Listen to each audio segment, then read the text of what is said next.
start of 2020, thousands of teams enter our open qualifiers, and after 8 monthly finals, 88 matches and 843 games of Brawl Stars, just 8 teams remain. My name is Frankie Ward and there is just one of me, but I am very excited to be here because it is time, at last, for the Brawl Stars World Finals 2020. And before we kick things off, I've got to say I am so impressed with you guys in the community, because when we started off this tournament, the prize pool was $500,000, which is pretty impressive in itself. But now, thanks to you guys purchasing the World Finals packs, it's now a whopping $1 million. Our top prize will be $200,000 to our champions, and then each of the quarterfinals teams we say goodbye to today will still earn $100,000. Which isn't bad, really, is it? So let's take a look at the bracket and find out who'll be facing who today. We'll be kicking things off with PSG Esports versus Nova China. Definitely a David versus Goliath matchup, which is what we love to see here on this stage. So I think we should actually meet the teams, see how they're doing, and give them a little bit of a wave. So let's say hello, first of all, to PSG Esports. It's Sky, Coupe d'Ace, Response, and Rely. Hello guys, thank you very much for joining us. They'll be facing, of course, Nova China, who only joined the Brawl back in June, and yet quickly became the best team in their region. Captain today, Easton and Mike. Ni hao. Then our top European seed, it is Code Magic. 2 former world finalists in their ranks. We've got Twisty Twick, Casey, Sun Bentley, and Cursed. Hi guys. They will be facing their friends, SK Gaming. They are our 3rd placed European seed. All 3 of these guys made the World Finals in 2019. I am Skyrix, YDE, and Ashil. They're playing from the SK Gaming house in Germany. Then we have Jupiter, the team from Asia who scored more points than any other team here in this tournament during their regional finals. Ponkotsu, Hagego, Milk Rio, and Tensai. And then from Brazil, we have INTZ, our champions of the LATAM South region. Matthias, Consti, Guido SM, and Marcel. Hola, guys. Then AC Milan Clash, our 2nd seed from the European region. I'm Yunez, Gili VGX, and I Chaos. The 3 Spaniards who have a synergy that is not to be underestimated. And then from North America and LATAM North, we have Tribe Red. Corey, Tyrant Star, Super Sai, and Zulan. They had a tough start to 2020, but then they really pulled things together to take the final spot in the top 8. But our first 2 teams are PSG Esports and Nova China. And PSG Esports, I mean, they have Coupe d'Ace. He is the captain that all the other players look up to in this tournament. While Nova China, they're known for being a little bit cheeky with their brawler compositions. We really don't know what to expect from them. So instead, let's find out what the teams are thinking about this matchup.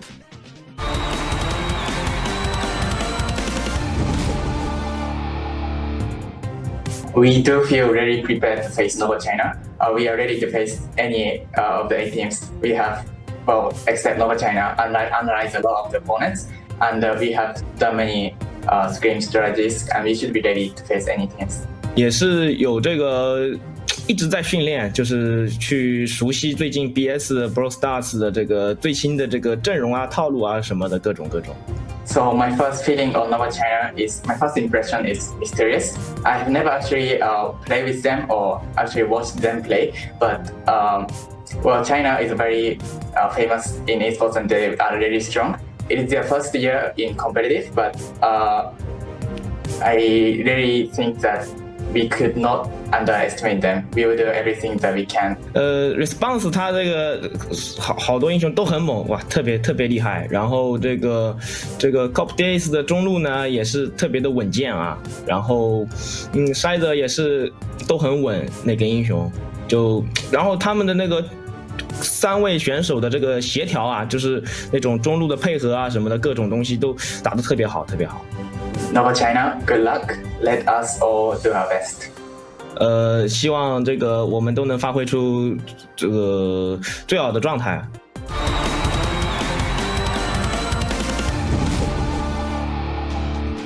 Well, you heard it from the players themselves. A lot of respect being paid between these two teams. It is, of course, PSG going up against Nova China in our first quarterfinal of our World Finals event, Dan. A lot of respect, and with very good reason, Tridd. PSG have been dominating all year. Nova quickly rose to the top of the ranks in China. And they are considered mysterious, as Relay said, as they've not been playing for very long. They have different strategies. And as we can see on screen right now, we've got our first bans, Tridd. Colette and Max. What is your first impression of that one? Oh, first impressions of Colette and Max. Max has been an incredibly powerful brawler throughout the year, Dan, so it doesn't surprise me we see them being removed away. Colette is a bit of an interesting one to me. A lot of percentage HP damage coming in from that brawler in particular. Could be a cue that there are some tanks wanting to be being played. Well, we are going to kick off the World Finals with Super Stadium coming up first. And yeah, I mean, the Colette ban does imply maybe that you want to bring some tanks into this series. Is that something you think we can be expecting? Absolutely. I think we've seen a lot of play throughout the year from things like the Slambulance composition, where you see two tanks, some healer coming into it. So we might see the likes of Poco or Pam coming into the compositions, but nothing's a given with this series, Dan, because Nova, they're a bit of a dark horse, bit of a wild card, if you will. China have been playing in their own little microcosm, not really playing on the world stage. There's a lot of uncertainty around what they will bring to the table. And when we've spoken to these other teams, they've all alluded to the fact that, well, they don't really know what China is going to bring out because they do play a lot of off-meta compositions. Right, let's jump into it, Tridd. The first game starts now. And here we go. We're going to have Carl, Jean, and Spike for PSG versus, yeah, Frank, Poco, and Jackie. Hanging out for Nova, and it's working out well. Already, they have scored their first goal. Captain just able to walk that one in on the Frank. You can't burn through that over 10,000 HP pool they have to deal with. Great initiation there from Today to go in with the super. It's cleared the path forward for Today to walk it in. Not on target that time, and it will be caught by PSG, but they've already been put back on the back foot. I mean, that in itself was really close, Tridd. Frank coming out of nowhere. I mean, what a set of picks from Nova, already showing that they are not to be trifled with. Although Scythe going in with Carl's super there, eliminating Frank, the pull on Mike, and there is a goal now for PSG's side, tying things up. Carl obviously enjoying the new abilities bestowed upon them, and has been going to be a slightly more of a high priority pick this tournament, I feel, Dan. Yeah. This is going to go forward into Captain, jukes out the super from Frank, but the rest of the team can't follow up. They're only dealing one kill. Today goes on the offensive, taking a lot of damage, but will still find his mark. Relay is going to pass this off to Scythe, surely, but they haven't got rid of Mike just yet. They're going for the walk-in. It doesn't matter if you suck them back in. They'll still find a way. First game going the way of PSG. Scythe really taking advantage of protective pirouette there, staying alive through the super long enough to assist with that elimination. I've got to say, Tridd, at the start of that game, I was thinking, wow, Nova China have come out swinging.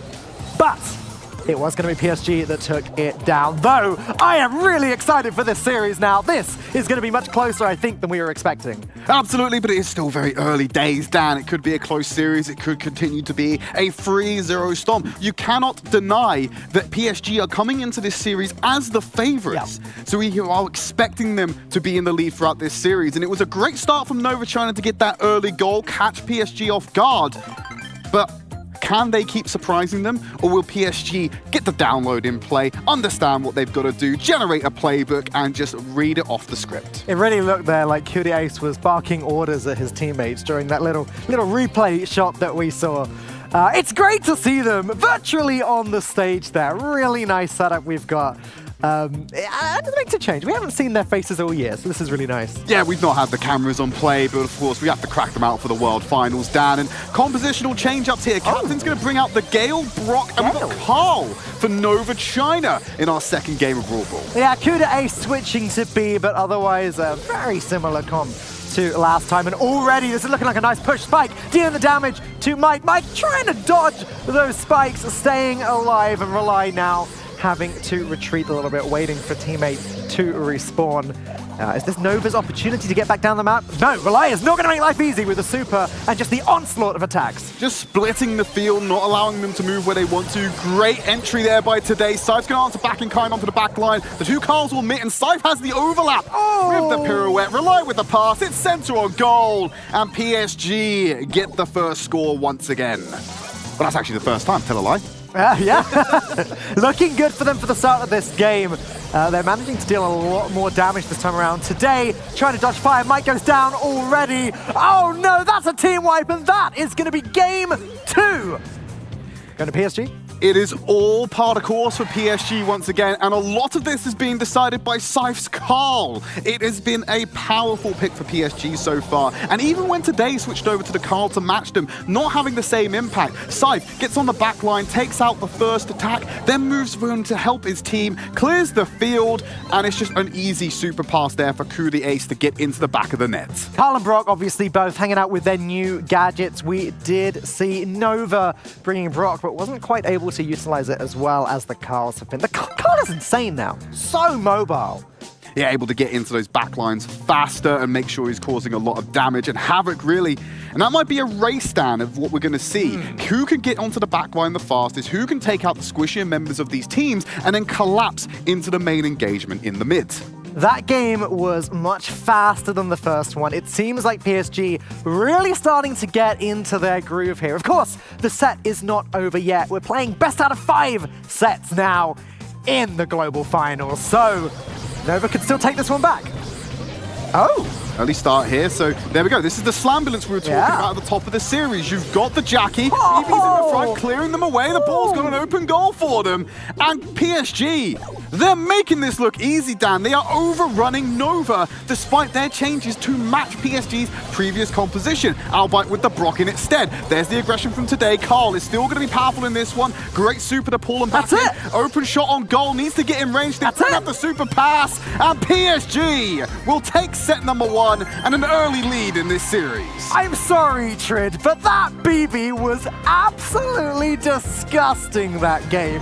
Completely clearing out Nova. Just look at this. Charging into the goal, using the super to finish off Mike. That was outstanding. And then obviously Relay just completely set up with an open goal there. No problems whatsoever. Okay. I may have to take back what I said about this series being closer than expected. Nova really seemed strong in the start of the first game, but I don't know, Tridd. PSG are really dominating now. They are, and I think towards the end of that one, you start to see the power of why the Slambulance is so good and why a lot of teams have run it throughout the year. It's a wall of meat that runs at you and outsustains everything you throw. If you're looking across between most of our most picked brawlers, the common factor there is going to be the Carl, and I expect more of the same moving forward through the tournament. That recent change to him has made him a great addition. Like we said, far more mobile, able to cause more chaos than ever before. Expect to see a lot of Carl. Worth noting as well, Tridd, almost double damage dealt by PSG compared to Nova. And that could be super relevant as we move on to Shooting Star. We're playing some Bounty. It's all about the elims now. Absolutely, and it's all about maintaining your life as well. If you're new to Brawl Stars and you don't really know what's going on in competitive, Bounty's a really simple game mode. You get a kill, you get a star. Those stars stay above your head, and if someone finishes you off, they get all the stars above your head. So really, it's about getting the kills while staying alive. Now, that often leads to a lot of brawlers being picked with a little bit more range, safer picks. But we have seen teams also run the Slambulance in Bounty and go for a one-push finish. That is often the case if they run that composition. But as you can see, a lot of safety on PSG there. Brock, Bo, and I believe you got the Nanny at the back. Going to be using the super totem to get a safe peek off to find these kills. The classic Bo-Nani combo. On the other side of things, we got Piper, Tick, and Brock. So nothing too surprising from Nova here. Lots of long-range fire. Tick obviously can suppress. Piper and Brock very good at getting those eliminations. Relay there, taking out Captain. Very nicely popping Brock's gadget. And yeah, Peep goes round behind. Is going to find Today. So it doesn't look like there's a lot going on for Coup d'Ace, but it's really important once he gets those peeps online to be able to find the right target. There's a lot of evasive ability on Nova as well. You've got Brock's gadget, Piper can use the super to evade the damage as well, and you play around the tree. That's another kill going down in favor of PSG. Like I said, they're going to really struggle with this one. Captain finding a callback onto Rely is great, but they're still working at a 3-star deficit, and we're looking towards that next peep on the field. Here it goes. Is it going to hit? It looks like it is. Today goes down. Of course, with the autofocus star power, Nani is basically guaranteed to one-hit KO whatever target Peep finds, at least out of these three, with the relatively low health pools. They're not tanky enough to sustain a shot from the Peep. There's another one on the field. It's going straight in for Mike. These are just easy kills being racked up. And what's great is there's so much damage threat from Scythe and Rely that Nova are unable to get to the backline to shut down Coup d'Ace or shut down the Super Totem as well, because you can destroy that and ruin this strategy, but they can't get anywhere close. Yeah, Mike trying to creep forward, but obviously Bo's mines are in the way, and they're actually going to catch Mike.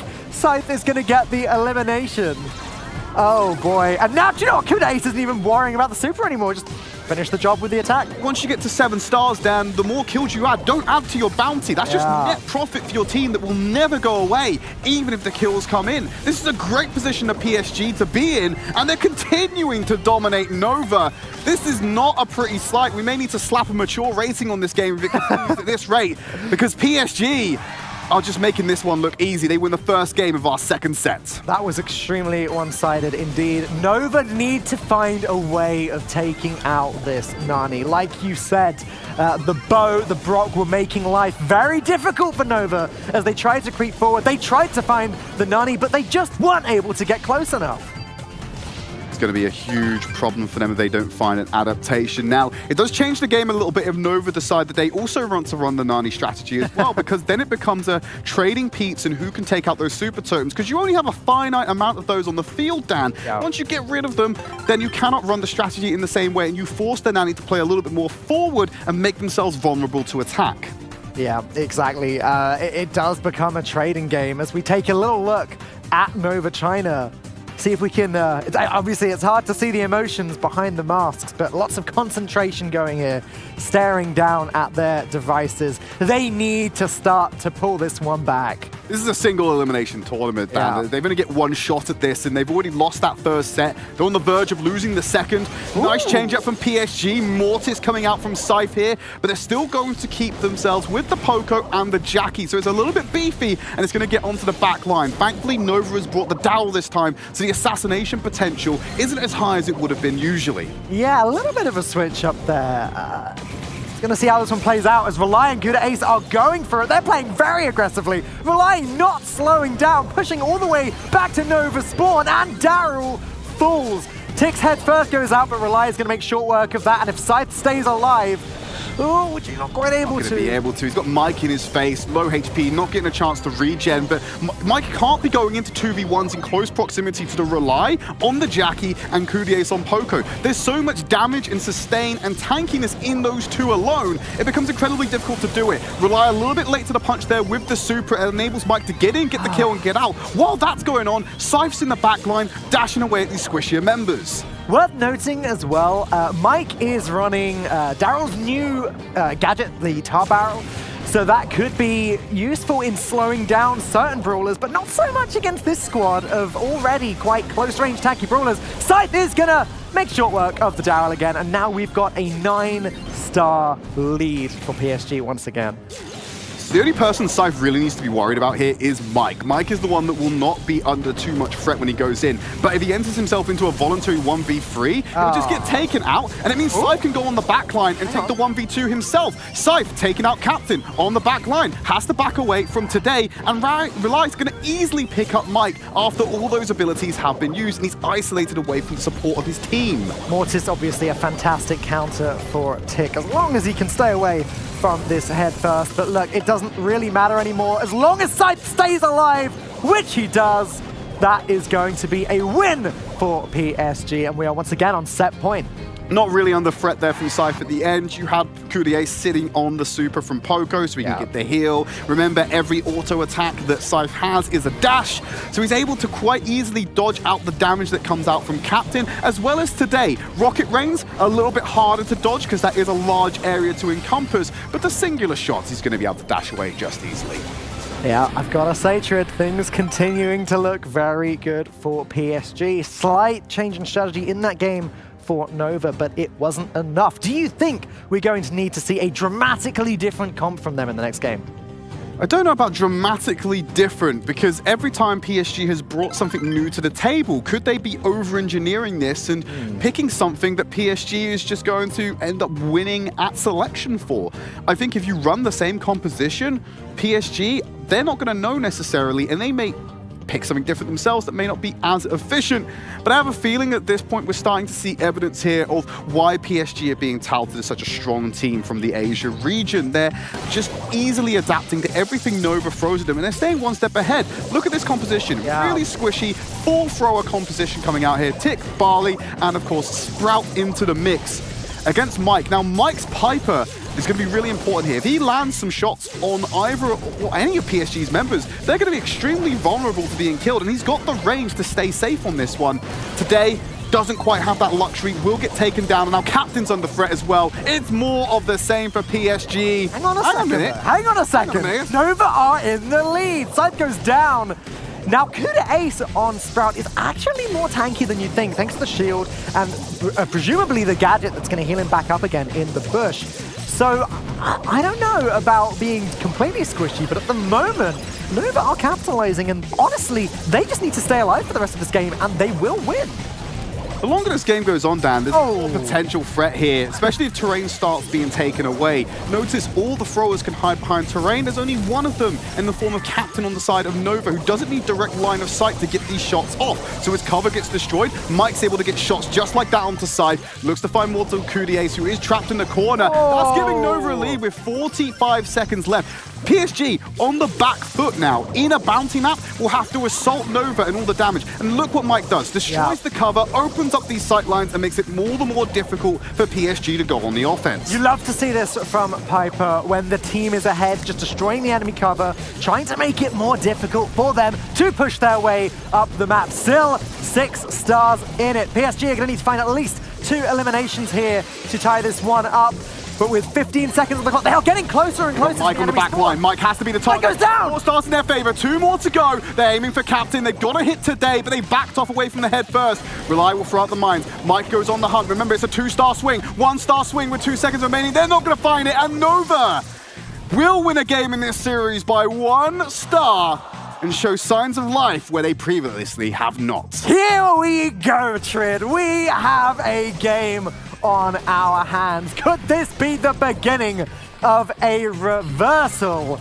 I'm excited to see it. That was a very strong performance from Nova. Things got a little bit tight there when PSG were able to completely push the spawn, but they were able to clutch it out. They got that vital lead in the end.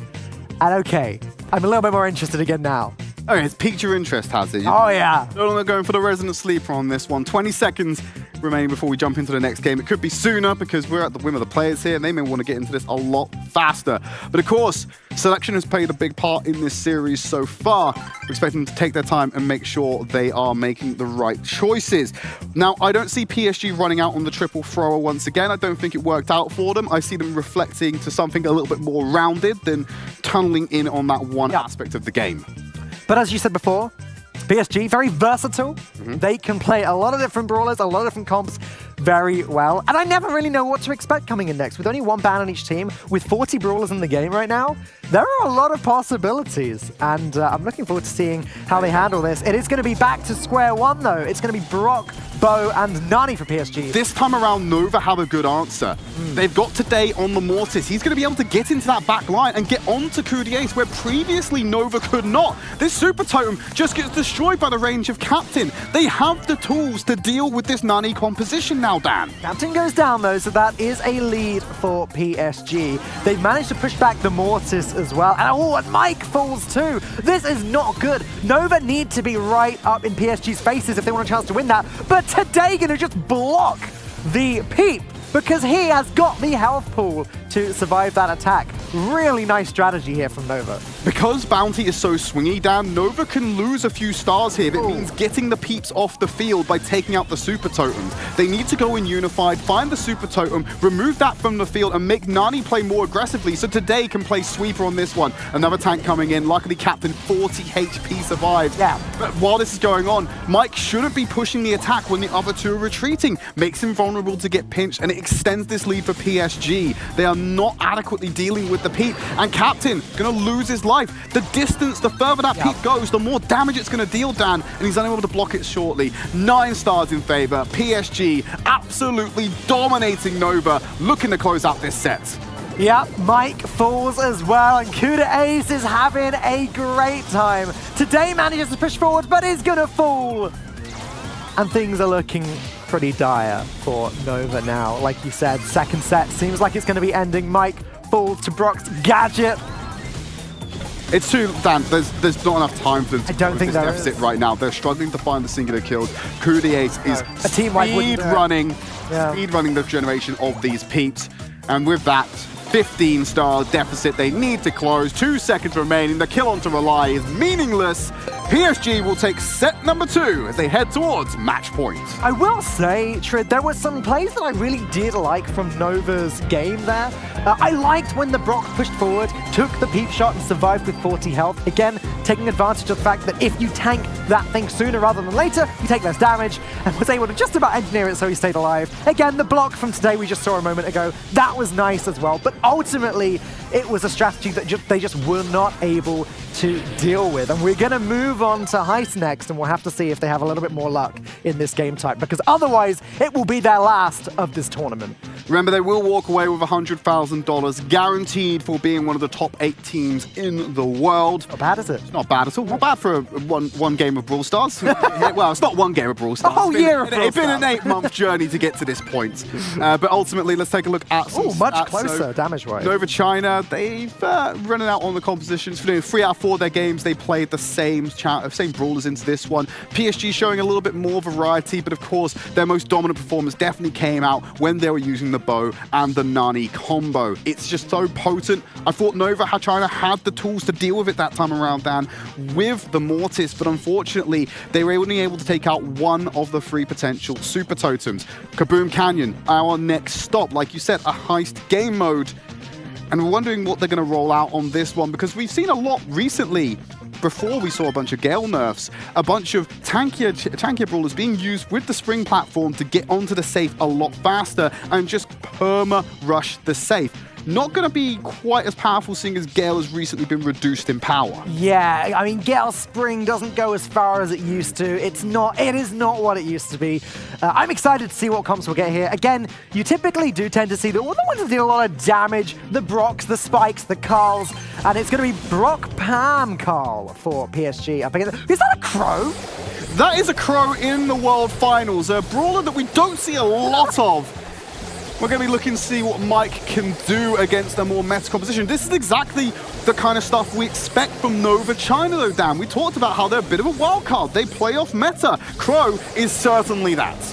Crow is extremely off meta, about as off meta as you can get. But let's see what Mike can do with him. Dodging the rockets pretty well so far, staying alive, pushing forwards. Today, with the Carl gadget, is going to find himself in the center of the map, but Rely dealing so much damage using that gadget and the healing turret to stay alive. It is going to be PSG with the first successful push on the enemy safe. Good sweep there. They're able to get a rocket rain from Kuda Ace off on the safe, giving them a huge damage lead. And now they have control of the mid-brush, Dan. It's easy for Ku to poke around the side, get those shots in, and from afar, and safely deal damage, and get the incendiary burn as well. While this is going on, Cypher's in the backline, keeping all the brawlers busy. They're not able to tank these rockets, and the safe is just going to keep getting whittled away as this series goes on. Yeah, Nova needs to do something, and they need to do it now. We'll see Carl's gadget come in just a moment, I imagine, once more to try and get into the center, but they need to be dealing with the damage, and today falls Mike. Super's in, but it's not going to be good enough because the other team's already at the safe and the game is over. Once you get to that 30% threshold, Dan, there was a lot of confidence on the side of PSG to just run at the safe and end it there and then. Good use of Brock's gadget to clear out the center wall, knowing that it was in the final moments of the game and they didn't need to use that cover to hold their position. They can get rid of the terrain, create a straight line where they can just all funnel through and get onto the safe as fast as possible. The Crow pick coming out from Mike, not finding the value that Nova China needs, so maybe they need to start looking at potentially going for a mirror or finding something a little bit more conventional. Yeah, we saw one of the points in that fight. We did just see Crow just crumple, just fall apart. He folded like a deck chair on a warm summer's day, Dan. That's exactly what happened. PSG, though, looking really happy with themselves right now, and so they should be. They are so close to becoming your first semi-finalists here at the Brawl Stars Championship. They just need to win 2 more games and lock down this set. And absolutely, I can believe that they're going to be walking through to the semi-final. They've absolutely documented that in their first 2 sets so far. Dan running out with the exact same composition, looking for changes. Amber now coming out onto the field, and we've also got the Dowel making a return as well. Same composition for PSG. As soon as they get this mid-brush control, expect them to start hammering away at that safe.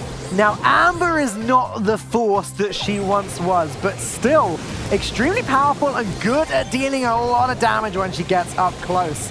If she can get close to the enemy safe, she could be very powerful. However, that's the thing, she's not going to get close to the enemy safe. Because the mid control is in favor of PSG, and Scythe is just holding the line. You've got the healing station to keep Coudier's happy and good, and he's just taking these off angles. Watch them get it below a certain threshold.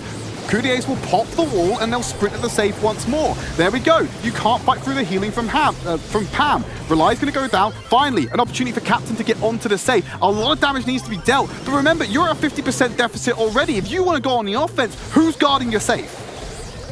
Yeah, I mean, Amber is very versatile. Like, she's very good at playing defensively as well, basically playing wherever she wants. However, Nova need to be pushing, and they need to be pushing together. Look at that. Amber just falls down as Brock annihilates her from a distance. Mike not going to stay alive for much longer either. Today cannot do much on his own. Again, PSG are in that position to deal all of the damage. This game might not last much longer. Not going to, Dan. There's 20% left on the safe. There may be 1 minute left. There's an opportunity. There's definitely within the realm of possibility that Nova can come back into this one, but they're so far behind at this point, and the damage is just so thick and fast from Coudier's. He's going to walk forward, make sure he's got a clear space, drop the rocket raid, and probably sprint. They're in the position now where in one push, PSG can knock down that safe and move themselves to that ultimate point of winning the quarterfinals. Yeah, and Nova are just unable to get a push of their own. That's going to be game 2 of Heist. And now, Tridd, for the first time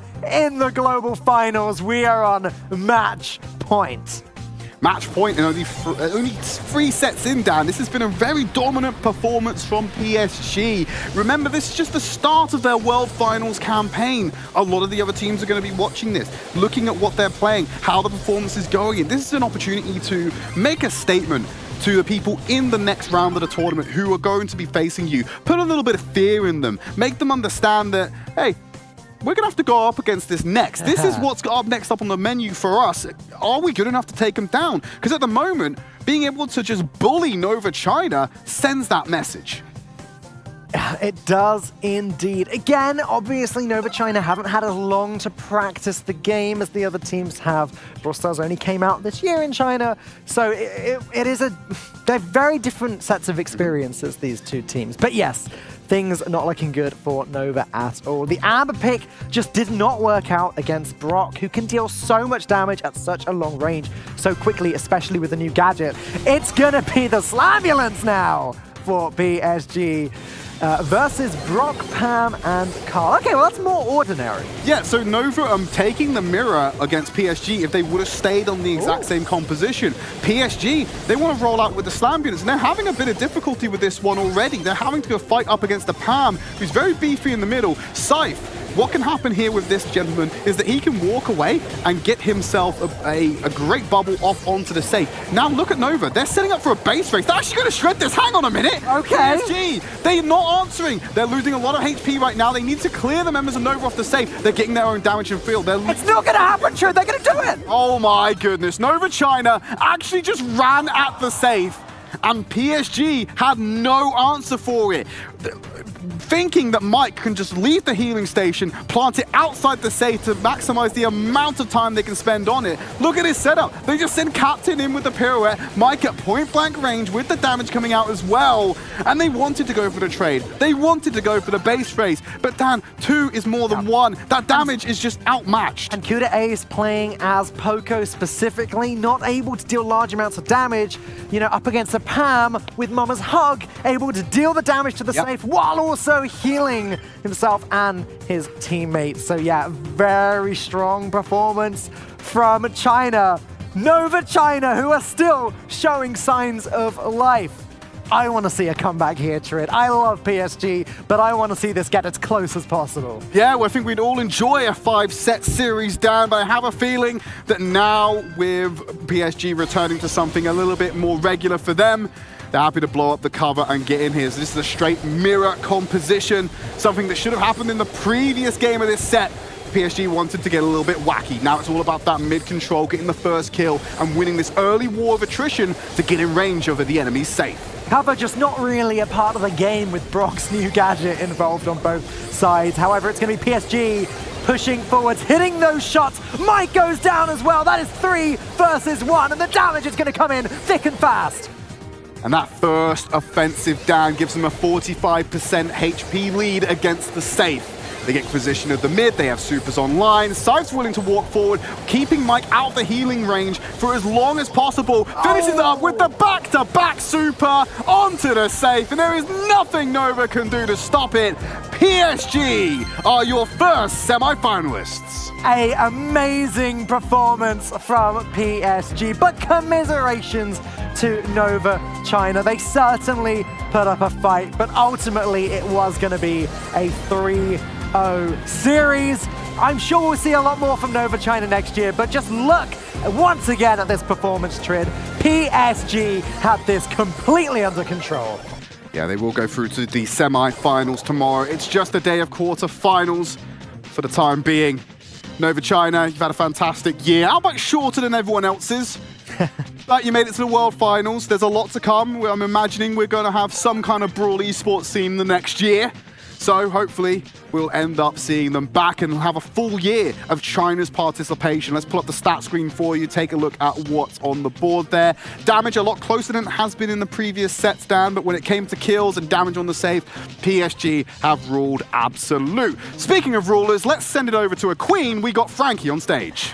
Oh, well, thank you very much. Can I call you my footmen? Is that okay? I don't know. I can't call one of you the king and the other not. So I'm just going to call you the footmen. And what a sterling job you did at the first quarterfinals. Thank you so much, boys.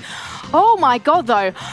That last set left me a little bit breathless. So right now, I'm going to send things over to another man who leaves us all breathless in this community. We're so grateful that he's able to join us today. I am, of course, talking about Woody. Are you in your box? I am flying in like El Primo, ready to drop an elbow on this World Finals, Frankie. Well, we're so glad that you've sailed in. And I have a feeling, I think I know who you're picking as the MVP, because there was one brilliant backliner who managed to take things almost single-handedly for his team at the end of that one.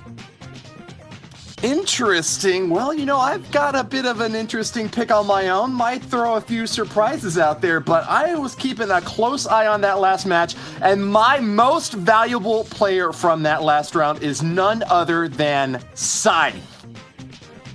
I put the win in Whirlwind as Carl in Brawl Ball with perfect positioning of his protective pirouette. That super got massive value multiple times.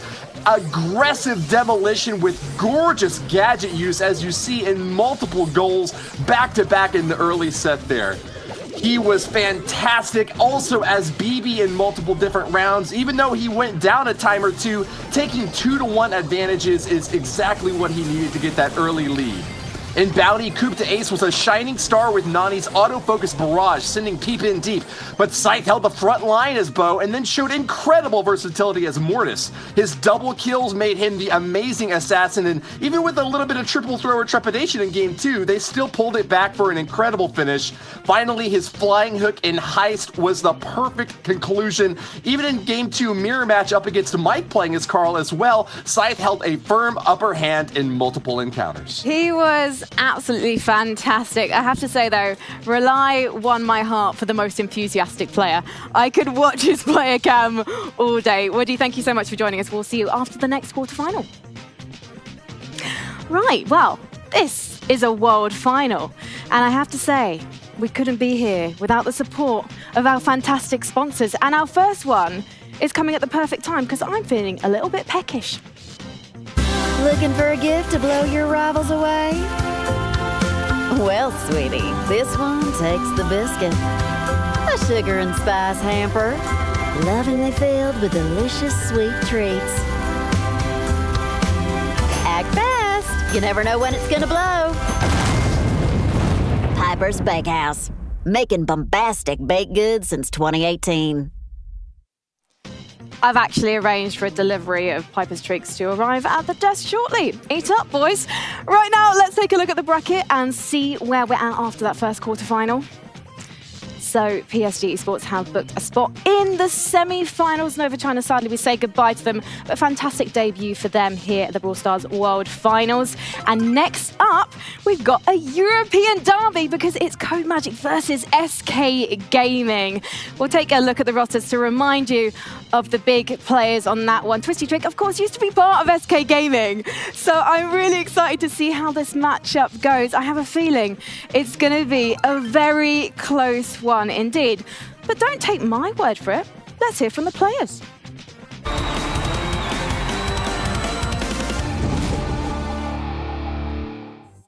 Code Magic, they have qualified for every monthly final and they've been there every month. And they're always a really strong opponent. But when we played against them, we have managed to come out on top multiple times. So that's what we hope to do once again. Our first opponent is SK, so I think it's gonna be very cool match because we know them, they know us. We meet them all the time in Europe, in every tournament, in qualifier for a World Cup, in monthly final, etc. So yeah, I appreciate this first opponent because they are very good players. So it's gonna be very cool match. I think that in the quarterfinal matchup, we'll be able to pull out something new, surprise them again, and hopefully catch them off guard with some new strategies. We are friends with all the SK players, so we know you guys, you are very good, and I hope we're gonna give a great show. Good luck, Code Magic. May the better team win.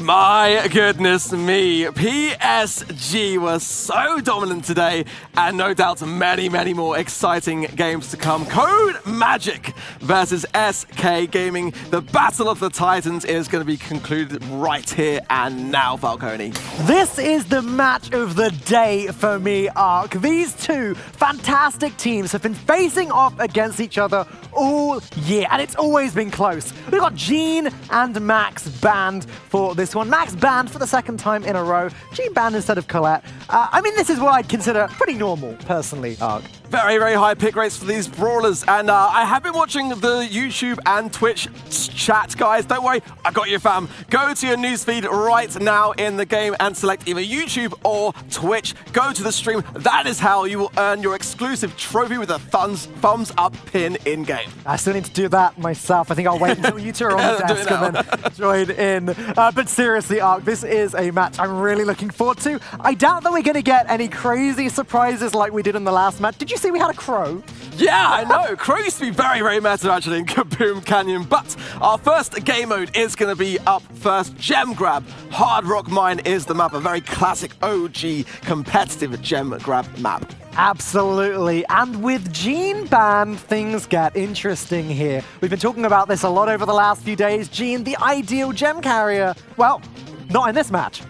Yeah, absolutely. Gene can turn the game, especially in gem grab. 17% of the time he is actually banned. So, yeah, I think that's very smart bans. Max as well, a big player in turning games very quickly. So, smart bans, I would say, from both Code Magic here and SK Gaming. Pretty different lineups here. We've got Sprout and Brock on one side versus Carl and Surge on the other. Obviously, Piper for both teams. Piper's going to be the gem carrier here, taking control of the middle, blowing up the opponent's defenses when they get the chance.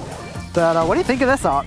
Yeah, I'm really keen to see how Skyrex gets on playing Surge. Definitely important that he stays alive and gets those stacks. An early gadget takes down Twisty in the process, but I think it's worth to make that move now as he is running Served Ice Code. It would mean that he will spawn back in with those stacks.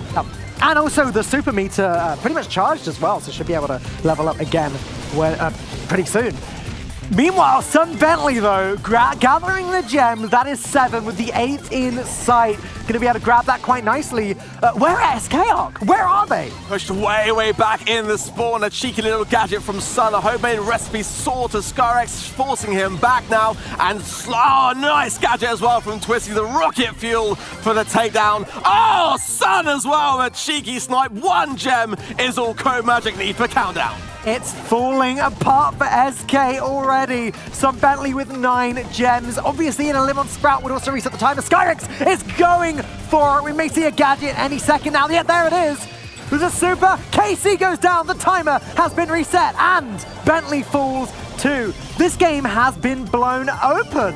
Only 9 gems now for Code Magic. Yeah, disaster. KC going down, who's relevant to the countdown, is going to reset things. And now it's down to SK Gaming to hold this mid. They can achieve a draw here. They get the gems, but no, 1 for Code Magic is enough for countdown. And now a lot of work to be done for SK Gaming. I believe Skyrex has used all 3 of his gadgets now, but it is a max level Surge. Not much he can do, though. Completely cornered by the Sprout and the Brock. And that is looking like it is going to be game 1 going to Code Magic. A very solid performance through and through. They seems to have complete control of that game from the start. And yes, there was that slight hiccup when KC fell, but ultimately they were able to take it back. And honestly, Ark, things are looking pretty good for Code Magic based on that performance. Yeah, very, very strong out of the gate. Some great snipes from Sun Bentley using that homemade recipe gadget to perfection. And I wonder whether now we'll see some brawler switch-ups. I mean, Rosa in the bush. I do like Rosa, I've got to say, as a great deterrent for that Piper mid-gem carrier. Things looking great for Code Magic, but of course, that is only 1 game, and we have got plenty of games to go. Once again, we're playing best out of 5 for this global finals taking place here. So SK have got all the time in the world to make a comeback. As we jump into game 2, we got Piper Rosa Brock for Code Magic versus, it's the same lineup again for SK. They're not giving up on this. KC, my boy, coming out with Rosa, just as I said it. I think it's going to put a lot of pressure in already. Actually, great defensive work from SK. I thought KC might have had a great chance there to get rid of it, but it's actually Twisty who's going to go in with the rocket fuel and get the job done. Skyrex teleports in, but isn't able to do all that much with it as he is just going to fall down. And once again, Sun Bentley gathering these gems quite comfortably. KC stays alive. YDE is in an awkward position for them right now, but Sun Bentley going to do a lot of damage and deal with that problem. Yeah, Wiley trying to get back behind the spawn to put pressure on Sun, and a nice observation from the team. But down goes again, Casey. I've got to say credit to SK for being able to shut him down so successfully well. And now Sun under fire, forced to the right-hand side as a result. Yeah, it seems like SK are starting to get some sort of control. But KC coming out of nowhere, going to get those eliminations. And once again, Code Magic are in charge. They just need 1 more gem, but it's not going to spawn in time, and they are going to get pushed back just that little bit. Twisty Twig, though, popping the gadget, is going to grab that last gem, and they are set to win this one again, Ark. Yeah, nice pick up there from Twisty as well, getting 10 gems, making KC able to go on the aggressive here. It's going to be a really important play, and already shutting down Skyrex on that left-hand side. SK is so busy with KC, they can't get to the gems. Whitey tries to go for it, but it's not going to be enough time. Another game in the bag for Code Magic. Code Magic really asserting their dominance here in this first set of this match. I've got to say, I am a little surprised. Code Magic have had very comfortable control throughout both of these games, and really SK aren't even able to take an inch. Yeah, I feel like for me, SK needs to be more aggressive. Very cozy, Sun. Sorry to interrupt you, but I just had to mention that chair. That looks very comfortable. Sun looks like he's aged a couple of years, like an old man in his prime, just very relaxed and comfortable at home. You love to see it. Some frustration on the faces of SK Gaming, some thrilled and excited faces on Code Magic, but there's still so much more left to play. It is far from over. Plenty can be done to turn this one around. Yep, but we are not going to have to wait, Ark, as game number 3 is just about to start. Is this set going to be a sweep from Code Magic? It is time to find out. And Ark, I'm not going to lie, I'm nervously looking around because Frankie did mention that she ordered some of Piper's baked goods, and I'm not feeling so great about that. I mean, we've got some fantastic sponsors for this World Finals. I mean, we're really privileged to have such amazing support from the world of Brawl. And we are going to see some changes here, as Shill is going to come in with Poco, Skyrex with Pam, the double hill mid approach, but Twisty cannot wait to get stuck into, and already a takedown, leaving his Shill on his own here. Whitey in a nice spot down the bottom left, putting pressure on the Code Magic Spawn. KC gonna reduce Whitey's health by a lot though. And once again, Code Magic seems to have gotten control of the center. Twisty Trick with the gadget, gonna just take Pam out. Oh, Ark, Brock feels so powerful right now. Brock is in a great place for sure, and I'm surprised that SK haven't kind of considered it themselves as well, because Carl is fantastic as well, do not get me wrong. Flying Hook, a fantastic new addition to gadgets. However, Twisty has got that capabilities to break open bush, and that is so important in Hard Rock Mine. But now, SK on the push, and Code Magic push back. Yeah, Code Magic have got plenty of time. They've got the gem lead. What? A Shell is just going for it, though. He's like, I want those gems, Twisty Twick. KC is going to shut that attempt down, but KC falls. And SK, all right, this is what I want to see. Yeah, but now Twisty breaking open his own defense. Whitey going in as well with a flying hook, trying to get the job done. But I think Sam will shut it down. 3 gems in his pockets and a cheeky jump away. But now so much of the map is open. Sun can now start to thrive here as Twisty is breaking the map to their favor here. Yeah, SK were looking good for a second. They're still not looking too bad. They've got the gem lead.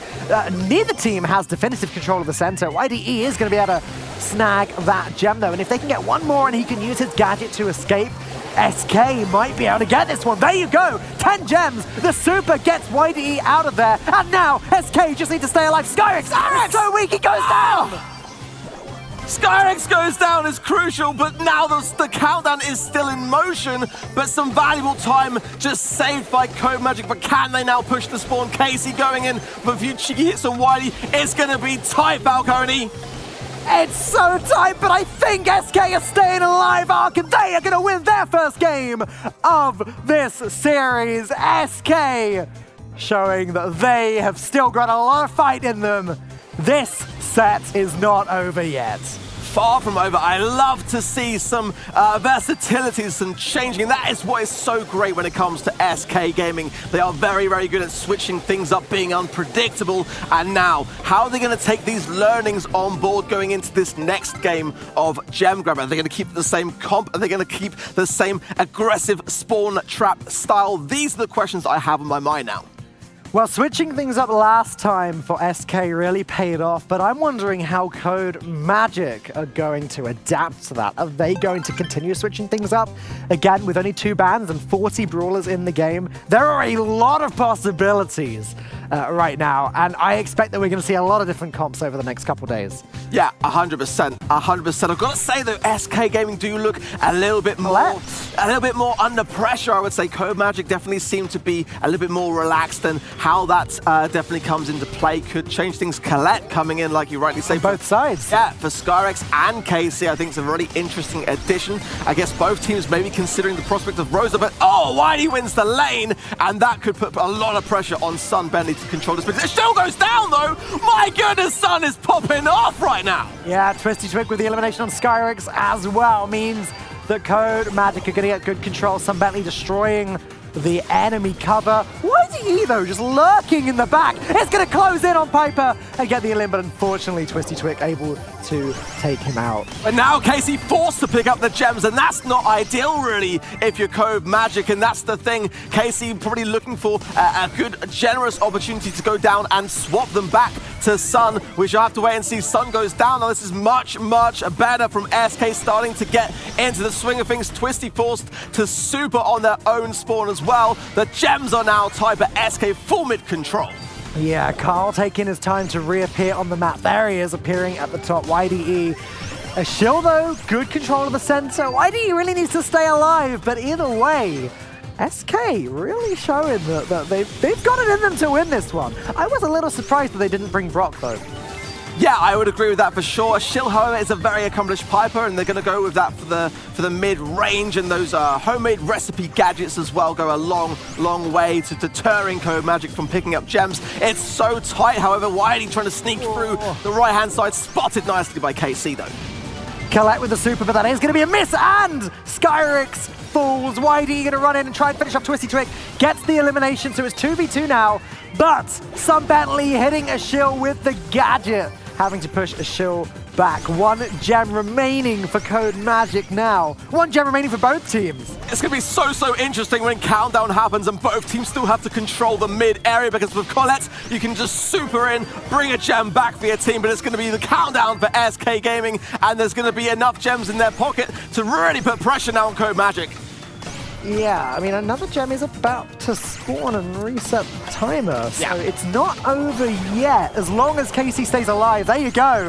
That ties things up again, and Ark, I love it when a game of gem grab gets to this point. A Shill falls, but that's okay. YDE is able to collect those gems, and really, it is still all about the battle for that center. They need to get the eliminations in, as grabbing 1 or 2 more gems than the other team just doesn't cut it at this point. YD under pressure here. If he goes down, it'd be disastrous. Twisty trying to get a super to connect here, does so, and YD still on only 1,500 HP. Get the gem! Okay. 13 each is so back and forth now, but SK have started to come back into the mid control. We could be going to a 29 gem game here, Falcone. Oh, I hope so, Ark. You'd love to see it. That's a 2 gem lead now for SK. They need to do something about this. They need to do something about this right now. They don't have time to grab 2 more gems. They need an elimination. It's not going to happen. And SK tie up this set. Now it's getting interesting. Both teams have the same number of game wins. We're going to go to the final game of Gem Grab to decide this first set. What an explosive start with these 2 teams going head-to-head here. This is exactly what I wanted to see, Ark. This is everything that I wanted to see from our World Finals. You know, going to the 5th game in the set, rather, and seeing the games go on to that point where it's 15 versus 15 gems. This is what I love about Brawl Stars. Yeah, and this is what I love about SK Gaming as well. They've been in this situation many times in the past, under pressure, with all eyes on them, and they're starting to find their inner selves once again and give Code Magic a real run for their money. All right, Ark. Well, the first set is going to come to an end one way or another in just a few seconds. Which of these phenomenal European teams is going to win Gem Grab? I couldn't call it, Ark. It's honestly so close, and I think for me, Code Magic have got to switch something up, try and be unpredictable. They're going to go in with Carl, so they are going to make a few changes. Casey going to be going on with Carl to try to deter wide on this left-hand side lane. They're at comps here, Ark. It's like they're reading each other's minds. I did see that the Carls are using the different star powers, so that is a little different. Yeah, Protective Pirouette, I feel, is in a better place personally, so we'll have to see. With the gadget, it's so good. Well, yeah, Casey running that, and then on the other side of things, we've got Power Throw as well for SK, so I'm going to be interested to see which is going to be better. Whitey seems to be the one to lay down the gauntlet and say, Power Throw all the way. The thing is about Protective Pirouette is obviously it's only important when the super is charged, but with Power Throw, you get that extra advantage throughout the entire match, and YDE is taking advantage of it. Pushed back by Colette, though. He is going to have to retreat, although SK in a very powerful position this game. Yeah, really, really much so. And Twist is going to try to make something of this, and Ashil's just going to jump away. YD in a great spot still, and Skyrex having both got super is going to put even more pressure on Code Magic. It was all looking so good for Code Magic. They're going to have to start getting some of these kills confirmed. YD going in is going to escape unharmed, and actually Casey is the one that goes down. Countdown for SK Gaming. The gems are split across all three players, though. Code Magic need one elimination, any elimination, and that would be enough to stop the clock, but Sam Bentley on his own isn't able to do much. Casey coming in with protective pirouette, but YDE gonna escape. Skyrex gonna get the elimination, and SK take gem grab with a little reverse sweep in set. Wow, what a way to start this match. Wow. SK Gaming, to me, had that moment where it could have gone either way. They may have crumbled or they may have thrived, and my goodness me, they thrived to come back in gem grab. They can be very, very proud of that performance, but it is far from over. Code Magic have got every chance to start to collect themselves back together again. This one's going all the way, Ark. I can feel it. I can feel it in my bones. This one is going all the way to set 5. But before we get to set 5, let's look at some stats, where actually Code Magic dealt quite a lot more damage than SK did, and in total had more gems. But I guess that's not what's important in gem grab. Of course, and that's a very, very high-scoring gem game all round, really, like almost 100 gems for Code Magic there. So a really, really close and strong performance all round. Triple Dribble is going to be the map for Brawl Ball, our next game mode, a much faster-paced game mode than gem grab. So every chance here for Code Magic to start to bring this one back if they can just be very, very aggressive and leave this loss in the past. Everyone loves a bit of Brawl Ball, right, Ark? Everyone loves a bit of Brawl Ball. Well, and the one thing you've got to remember about this is that the fastest game of this year did come from SK Gaming in Brawl Ball. So that is going to be on the minds of Code Magic for sure, but definitely a lot of brawlers here, very, very viable and very aggressive. So some quick wins potentially for either of these two teams. All right, B Brock Carl up against Mortis Jackie Carl. Very different compositions, but already the ball very much next to Code Magic's goal. Is this already going in? Yes, it is. Cannot stop it while using his super. And like you said, Ark, SK all about the speed. In the first 15 seconds, we already have a goal from SK, and that is not a good sign for Code Magic. The pass almost made it as well. To Skyrex on the counter, twisting the pass to Casey. Can Casey get it? Oh! Line by YD! My goodness me! What a save, Ark! That was insane. Very fortunate timing.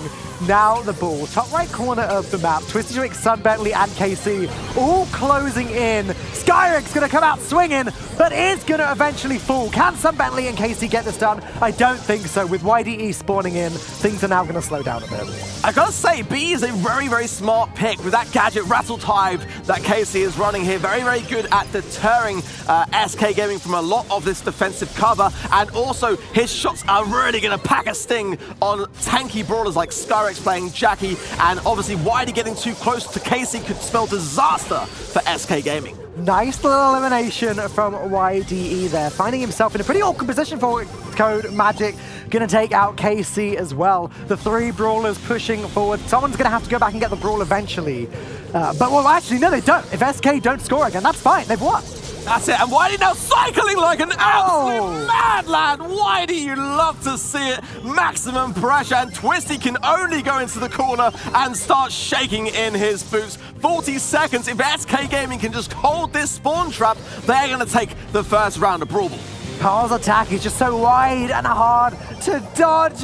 SK, all three members alive. They don't care about the ball. It's going to take Code Magic such a long time to get past this wall that is SK this game. I don't think they'll be able to do it.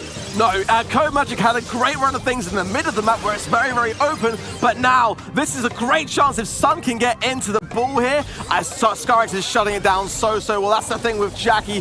When in those places, it's very, very hard to get him out. That is a great start to Brawl Ball from SK Gaming. Absolutely, Ark. Just a very well, carefully controlled game. Well, after the first few seconds. I wouldn't say the first few seconds were carefully controlled. That was just chaos. Well, chaos for Code Magic, but very nicely scored from SK. The rest of the game was all about playing defense. That save. I've got to say, though, as well, I think that possibly there, maybe Casey could have walked it a little bit further, maybe baited Wiley to go for some damage, potentially. It was a bit of a tough one to call, and but I think just as there was only one brawler on the opposition, it could have been maybe a more advantageous spot to try to get closer, but... He doesn't have a huge health pool, though, right? So it's a bit of a risky one. I guess when it's Mortis defending, you can wait for the Mortis to attack and then shoot through him. Wiley's a very accomplished Mortis, that's the thing. So he won't probably go in for the swipe to allow that opening, but sometimes under pressure, you know, players can do things which they're not often used to doing, and you know, you never know how the stress of being under that kind of pressure to perform is going to affect players. So could have been worth trying, but nonetheless, I think if Code Magic maybe switch things up a little bit here, it might help. They've got to maybe, I mean, Spike for me is in such a great place right now, especially on triple dribble. So I would kind of like them to swap to Spike maybe, and no one's actually going to swap to Spike, and looks like a good defense early on from Code Magic here. Yeah, this is not what SK want. This is not what they did in the last game. Twisty Drake and KC between them. Can they get a goal in here? I doubt it. Jackie spawning. Jackie and Carl able to deal a lot of damage to defense, so Code Magic going to just give up that ball and sort of play it a little bit more slowly. Skyrix, though, falls. This could be Code Magic's opportunity to make the push.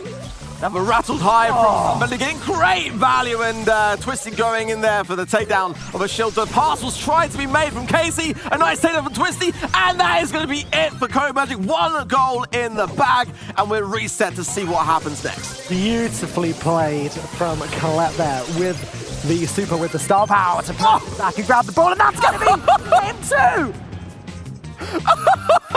What?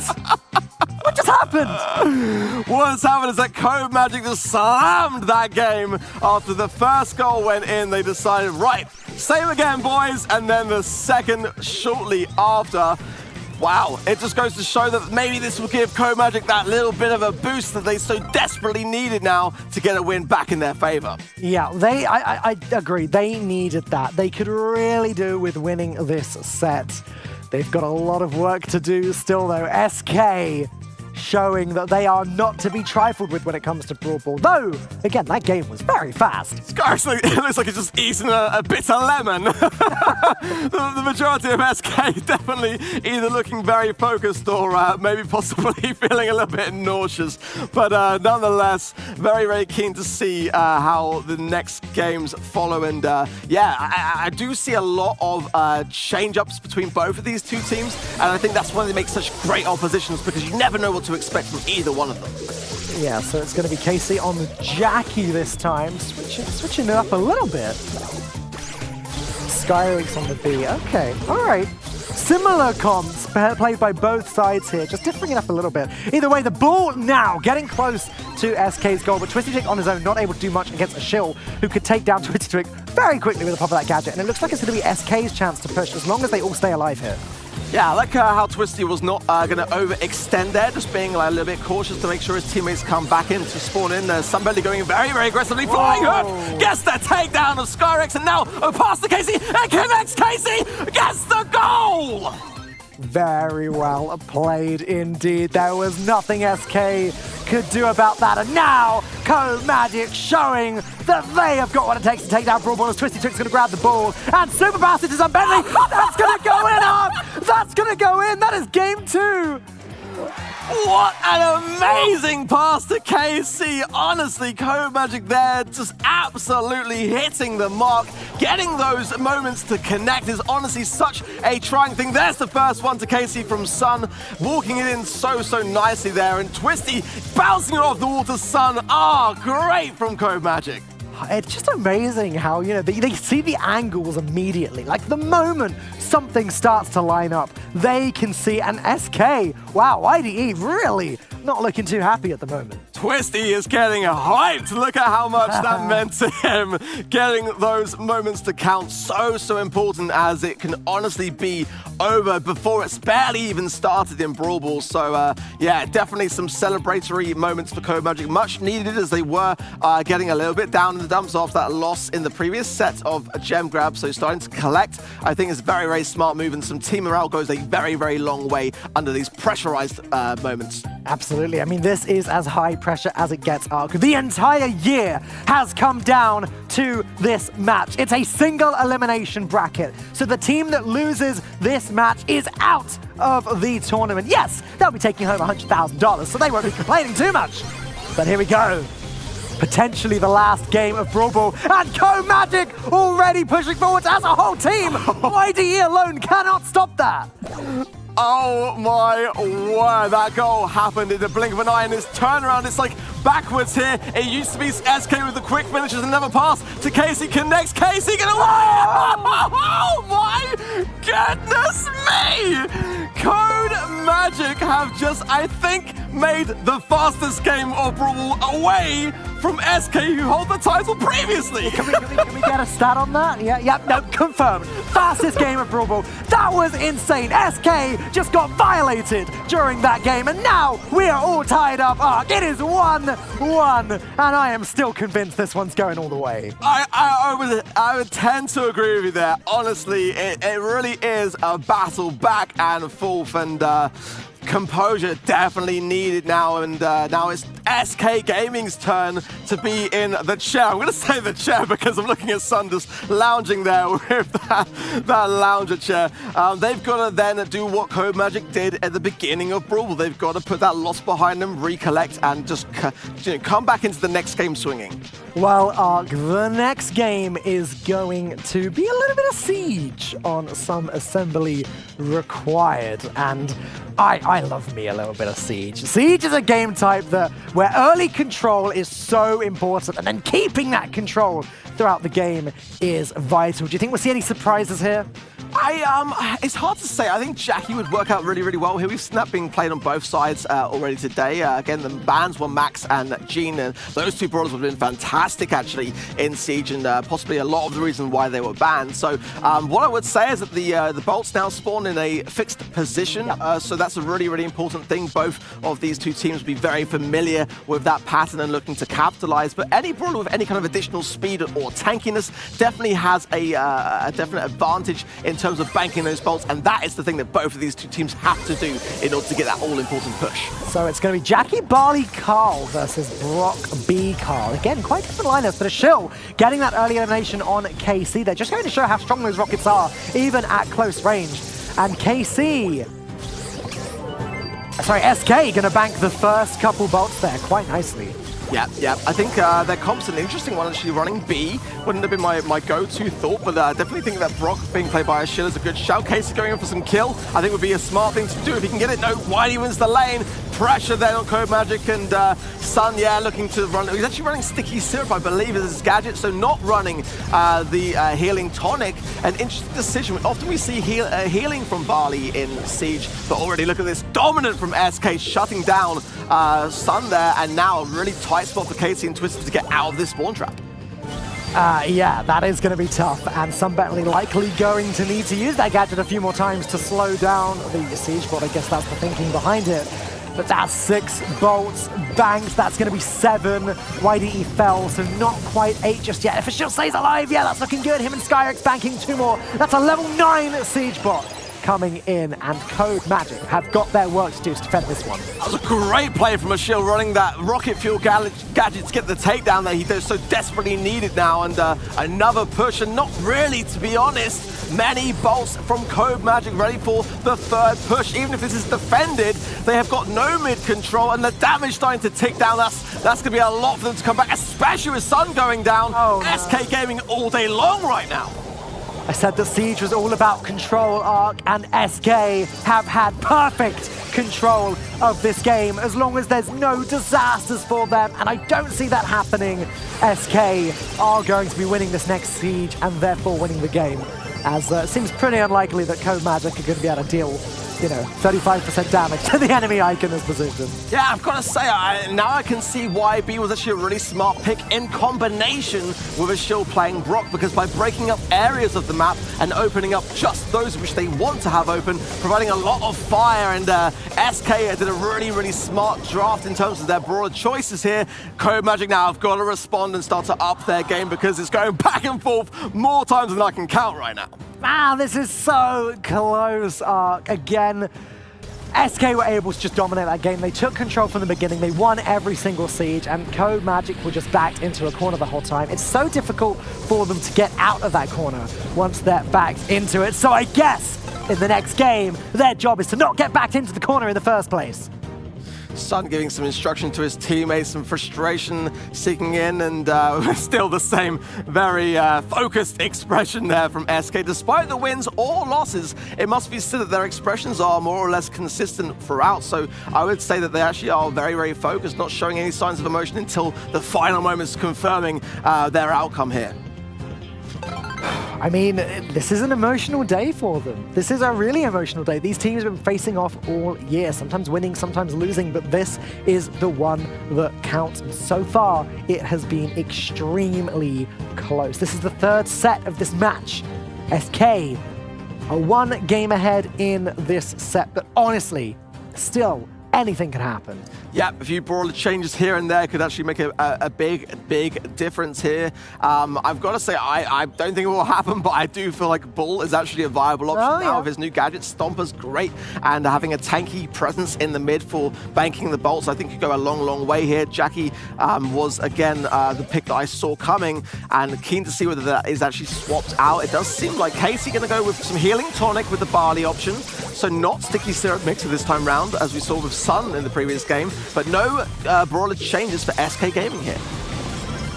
A shield goes down, and Code Magic have a little bit more control, at least at this early point in the game. Both teams banking bolts that it is going to be a level 2 siege bot coming in from SK at the start. However, this time, Code Magic already have 2 bolts. It's that three bolts. So maybe this is going to be a different story going into the next siege. Yeah, it took them until the third push to even get near that number. So a much better start despite the push, but actually more damage than they actually took in the second push in the previous game. That is not a great time to drop the ball, but now they can push the mid here. They get Skyers goes down. That is going to open things up, especially with Sun now putting some pressure on the shield. A bit of a chance for Code Magic if they can collect themselves here. It might not be such a bad deficit. Okay, well, SK have gone back to their spawn. KC gonna bank that bolt. Sun Bentley and Twisty trying to get that one, but yes, they just about managed to make it in. And now, Code Magic have the bolt lead. It's gonna be a level 5 siege bot. Nice gadget there from Sun. The rocket fuel for the win, getting 2 bolts for his trouble, as Whitey didn't actually go for the kill either, so they will get banked here. Twisty going with the flying hook. They can actually probably hold position here because Casey's still behind a little bit, but I've got to say, much better plays. For me, the thing that's helping Code Magic so much here is that introduction of that barley gadget, the healing tonic, allowing them to stay firm in the mid despite the rattled hives from Skyrex there. But now, Sun Bentley and KC both fall in this final battle for the final siege. This is bad for Code Magic, as it seems like SK have got this once again completely under control. That is 8 bolts to 3. They have the health lead when it comes to the Ark. I think SK have got this one. Gotta say, I'm really impressed. It's not often that you see such mid-control taken back so soon after conceding a push here. What a fantastic display of control from SK Gaming. And look at this bot coming in really thick and fast now. A shield with the rocket rain. That is going to be it for that round of siege dominance from SK. Ark, it's happening again. Remember, if I could just make you think back to Gem Grab for a minute earlier today, Code Magic were able to take the first 2 games really comfortably. They didn't even slow down for a second. But then, SK took it back, went from being 0-2 to 3-2 in that set. Do you think we could see the same thing from Code Magic here? I've got to say, yeah. I mean, like, both teams are very accustomed to being behind and bringing it to the table. You know, they don't let people kick them when they're down. They like to get back up and put back the gloves on. And yeah, I think they just need to collect, just rethink. I think some good changes that we saw in that round from Code Magic, you know, bringing in that healing tonic definitely made the difference. They were able to get some pushes. We didn't see a single push from them in the previous round. So definitely with a couple of changes, they can still bring this one back. And, you know, SK Gaming did it in Gem Grab. Now it's Code Magic's turn to do it in Siege. All right, here we go. It's actually going to be mirrored comps entirely this time, but already some Bentley goes down. That is not good for Code Magic. SK still with all three members. Skyrex taking great control of the center there. YDE ready to bank that next bolt, but actually waiting until it's going to count towards the next siege bot. You really love to see that. Yeah, really, really smart plays from Wiley there, just being very patient and cautious. Every bolt matters in this respect. And Wiley going in here, gets their takedown on Casey. That is not going to do any favors for Code Magic in terms of slowing down this bot coming in. And the damage begins to rain down as it connects with the Ike. Disaster start then for Code Magic. A disaster indeed, because again, SK have got control of the center and the bolt lead. Skyrex going to pop the gadget and push them all back. Twisty Trick runs in with his gadget and just falls immediately. This is a disaster for Code Magic. Skyrex shut that down so quickly, and now look again, this same thing that we've seen in Siege. SK Gaming with full mid control and just taking down their targets one by one. Skyrex dropping another Rattled Hive. It's going to rattle Twisty as Shill gets the pinch. My goodness me, a level 8 coming in. Code Magic have to defend this. They have to defend it, and then they have to get back to the center nice and fast. Bentley goes down already. KC falls. Twisty Twig is the only player in the way. So Bentley is gonna respawn in time. But SK are going for it. This is going to be the push that ends Code Magic in Siege. And we're getting to the next set, Ark. SK Gaming. One set remains until they will be your semi-finalists, if they win it. Wow, wow, wow. Okay, that was not what Code Magic wanted to have happen. A really important set then that they have lost, because ultimately now the pressure will start to build, and that's when mistakes can start to seek through the cracks, and they've definitely got to just forget it happened. They've got to remain like fresh to the table. They've got to imagine that this is the first set and just start fresh. And SK now starting to show some emotion for the first time, which is great to see. Definitely their confidence starting to shine now. Just look at how well SK were able to control this game or this set of Siege. All of the damage dealt, all of those bolts collected, 37 eliminations versus 10. That is a huge sign of good control from SK. 49 bolts. Yeah. SK is honestly a really, really high scoring set round of Siege. Canal Grande is going to be up next, the bounty game mode. So a bit more passive as teams are a little bit more cautious around conceding a death, and kills so important to prioritize the highest bounty star earner. Another map that with his new gadget, I feel Carl really shines. Just that ability to cross the river pretty much whenever he likes. And here we go. It's going to be Twisty Twig on Carl. We got Brock and Piper versus Jackie, Poco, and Rosa. Two extremely different compositions here. Yeah, it does seem like SK going for the really tough pushing Slambulance comp, and we haven't seen that in a while. Twisted an early takedown on Wiley though. If you can get back out of this position, and Skyrex under pressure from KC already here. A pretty good start for Code Magic if they can keep this control up. What is it with these players just hanging out in the other team's spawns this game? That's kind of crazy. Poco very weak, but Jackie going to run in and try and take down Carl and Brock if Jackie can get close enough. But YDE is struggling. A Shill with a really nice backup there, but with the gadget hitting YDE, he does eventually fall. And that's 7 stars to 0, Ark. Sutton Bentley with the rocket fuel raining it down and getting a load of value. Look at also Twisty there with like a triple shot through.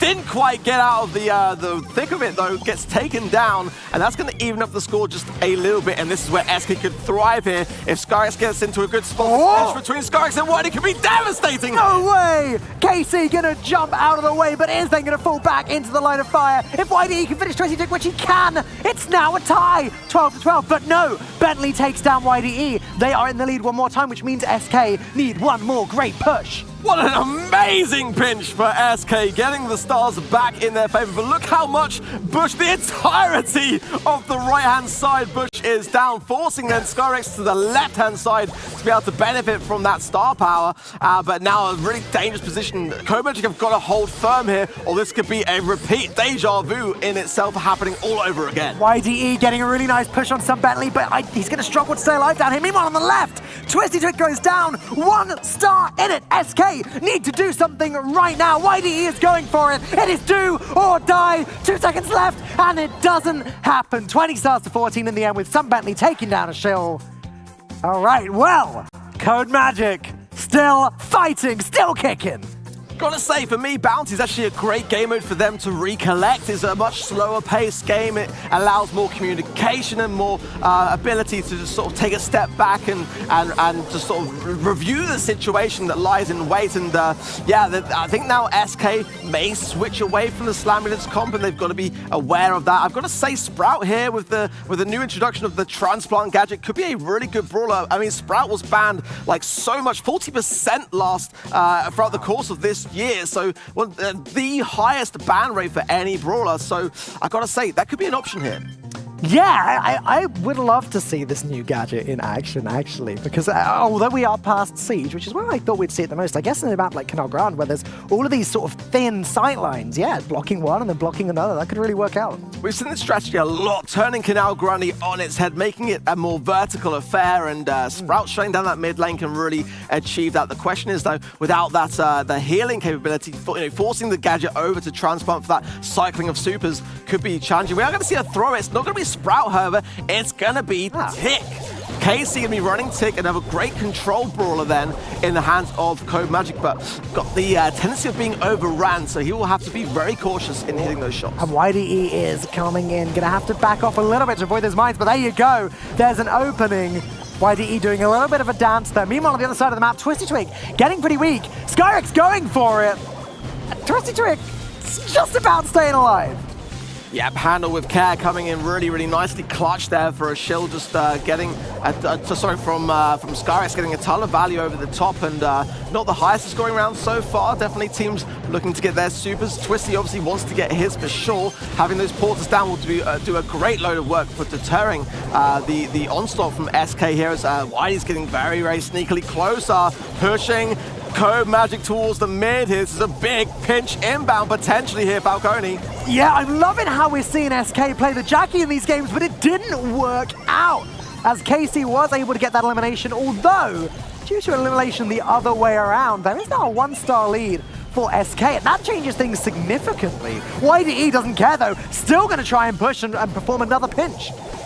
Yeah, SK with the lead here, in control as well for the most part, having tanky brawlers like Jackie to their disposal. Whitey again trying to see Casey. Casey does have his super ready, and that will deter Whitey quite considerably. That was why Whitey was so aggressive at the beginning, because Casey had nothing really to defend. It's 6-6 now, and 20 seconds left remaining. This could be a tie. It depends which one wants to make the aggressive plays, and it looks like it's going to be Whitey for the most part right now. I'm loving how YDE is playing the Jackie, dodging Brock's rockets. This is the chance. The gadget gets popped. Brock's gadget gets popped as well. YDE has the damage. Meanwhile, on the left side, Casey is very weak. I think SK are going to be tying up Bounty as a shill with the rocket rain. Is going to find some Bentley as well. Wow. He who dares wins, and I've got to say, I really respect that, especially in Bounty, where so often we see teams just agreeing to go for the replay. Whitey said no. He smelt the opportunity and did not falter from that position, getting that takedown towards the end. Such an important move for SK Gaming. SK Gaming one step closer to taking down this match, to becoming the second semi-finalists. Code Magic need to start putting up more of a fight. Yeah, they need to consider very carefully what they do now, as a win for SK could smell some momentum here. They've got to just go back to where they were in the first game mode, or make a change. But this is where it gets tricky for Code Magic, because making any kind of radical change can be catastrophic. They cannot lose more than 2 games of Bounty. That is the reality of their situation, and this is not a time to experiment almost, at a time when you kind of almost have to. Brock Piper B for Code Magic. Brock Piper B for SK. Both teams with the same plan. It looks like Code Magic are gonna try and grab that first star and also take down Skyrix with a beautiful gadget from Sun Bentley. And now YDE so weak as well. Can KC find the elimination there with the Rattled Hive and the regular attack? Yes, he does! Oh, a shell falls as well, Ark! Amazing start from Code Magic here. Popping out the gadgets quite early, I think it's kind of smart. Trying to get a lead that's so big that it gets into the minds of SK Gaming and rattles them just like KC, connecting with those Rattle Hive gadgets there. SK have definitely been rattled at this game. Not only are they behind, but they've been pushed back to their spawn. Code Magic have control! Rocket Fuel takes down YDE. Skyrix falls. What is happening? SK are falling apart! Sun is being a sneaky, just popping the rocket fuel gadget whilst in the bush, so SK don't see it coming and just absolutely capitalizing. And YDE's the next victim. 6 stars for Sun, absolutely slaying this right now for his team. All right, although KC falls, so 7 stars. Oh, okay. All right, if Shill goes down, SK still have a chance if they can find Sun Bentley. They can begin to catch up, but they only have 30 seconds on the clock, Ark. Is this push going to be enough? Sun is holding on to that super with his life right now as a very big deterrent, and YD will take a little, well actually more than a little, down to 700 HP front of it. This pinch between KC and Twisty. As KC goes down, this could be actually turned around quite successfully if SK can get the pinch in. They need 2 eliminations here, Ark, including Sun Bentley. Skyrix is going for it. KC falls. If Sun Bentley goes down, one more. Sun Bentley needs to go down. No, it doesn't happen. And Code Magic are going to take the game. They needed 2 eliminations, but one of them had to be Sun Bentley. That was the only way SK came back.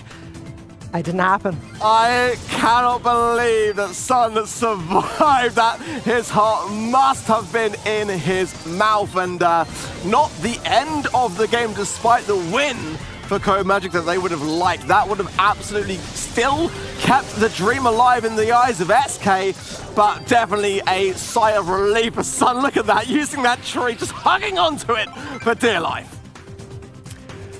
Well, Ark, things are starting to feel a little bit better for Code Magic. If they can get one more win, if they can take down Bounty, we will be going, as I initially predicted, all of the way to a heist.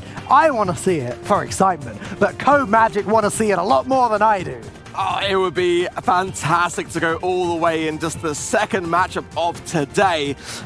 SK now have got to just take that momentum that they had at the end of that game and bring it into the start of this upcoming game. And yeah, that's definitely a big relief because, had it been very much just Code Magic all day long that previous game, it would have been a bitter pill to swallow, I would think. Brock, Sprout, and Piper versus Mortis, Mr. P, and Brock. YDE got to show off the true gold Mortis. Twisty Twig very weak, but staying alive on the left side here. But YDE once again initiating this pinch. If YD can get some sneak attack by going through the spawn, he's actually going to go back here and think better of it.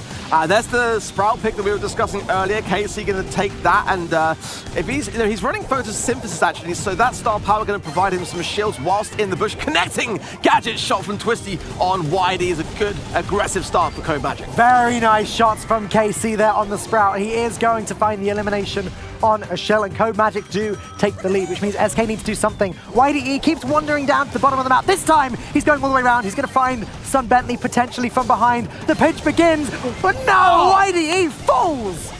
And Sun surviving 193 goes down to the handle with care. Star power running by Skyrix, but a bit of a transfer here of stars. SK now take the lead 10-7. Yeah, Ashil was fairly weak there, but able to stay healthy just long enough for the other team to appear. YDE on the left side trying to dodge everything. Doesn't need to do anything right now. Strictly just needs to stay alive, but Code Magic are on the aggressive.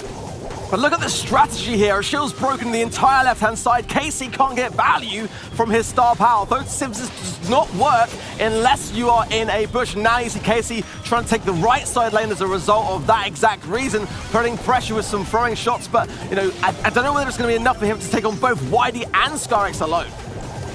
12 stars to 7. Magic desperately want to win this one. They need to do something now. Sun Bentley with the rocket fuel is going to find a shill. There are 4 stars in it now. Eliminations happening all over the place. Ark. Casey goes down. Casey goes down. It's a disaster. It means that no more stars can be gained, and SK Gaming will take another win in Bounty. That means we're on match point. It's match point. It's match point, Ark. If SK win this, they will be the second semi-finalists. Code Magic, this is your chance, your last chance to prove that you can do it, that you can take down the other European Titan. My goodness me, this is getting real then. Code Magic now have got to really, really dig deep. It is either take it to the final mode of Heist or end your World Finals path here in the first round of the World Finals, which would be disastrous for them. The tension now that these teams must be feeling must be enormous. It all comes down to this, Ark. A whole year of playing, of competing against each other, against your friends. The teams did admit they are friends earlier, but right now, I've got to tell you, Ark, these teams are going to be feeling feelings for each other, and it's not friendship. Far from it, as they need to take the other team down. I think it's friendship outside of the game, but when you're in the game, it's all about the eyes on the prize. Poco and Poco tank Mortis then for Code Magic, and a very similar idea, but double tank heal for SK Gaming. This is going to be a battle of the Poco tank heals then, as this one comes down to the wire. Twisty Twitch just hanging out underneath YDE, but with Jackie in the way, there's not that much he can do. Skyrex pushing KC. Both have popped their supers, and a shill falls down. If KC can escape, that's a nice early lead. Healed up by Sun Bentley. What is happening between these two Roses? Great plays between Sun and Casey to stay alive here and gets the takedown. But now Casey finally overextended, and 8 stars to SK is a very, very strong lead with 1 minute remaining. They have just over 1 minute left. Code Magic have 1 minute left, Ark, to save their lives in this tournament. They need to do something now. It is do or die. Twisty Trick rushes in. Is attacking Skyrex, but Skyrex popping Rosa's super is disaster. YDE staying alive against the whole team, supers them in. It's so back and forth, but it does look like SK are more in control, and Twisty going in a way. It's a disastrous moment that only ends with Jackie on top here. Code Magic just can't get the position, and SK are thriving here, pushing them back deeper and deeper into the spawn. Twisty Tick doing what he can, trying to deal that damage, but on his own, he can't do enough. There is now 14 stars in it. 6 above Skyrex, had 4 above a shill, 3 above YDE. That's not enough. Even a team wipe right now does not do the job for Code Magic. Disaster for Code Magic. I think the Mortis was never going to really touch the surface when it came to such a tanky comp.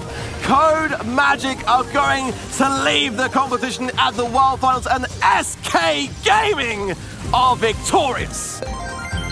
A fantastic match through and through. It may not have gone all the way, but it went far enough for SK Gaming, who are going to be facing off later against PSG to decide who the first finalists are. Commiserations to Code Magic. They've played all year. They were the first European team to qualify for the World Finals. They had the most points. They qualified, I think, every single month. But in the end, SK stands supreme. Fantastic displays from SK. Despite being behind in the first set, they were able to pick themselves up, brush off the dust, and come back fighting. And we finally got to see some smiles and excitement from them. Great to see, as they were so composed prior to that moment, but they can be very, very proud. There's Skyrex with the fist pumps. You love to see it, Falcone. You love to see it. It's great to see them happy. It's not so great to see them sad. But of course, that is part of competition. Here are some stats for you from Bounty. And actually, Code Magic dealt more damage than SK, but if the damage doesn't finish off the opponent, it's not enough. exactly that, a high-scoring star round all around. I'll be very, very keen to see what Frankie and Woody made of that matchup. Well, that was a quarterfinal that certainly delivered, and I'm gonna just pretend that my money was on SK Gaming because they did take more monthly finals in the past 8 months than Code Magic did, so I knew all along. But did our man in the mirror, it's not really a mirror, but let's pretend it is, just because it sounds cool. Woody, what did you think of that?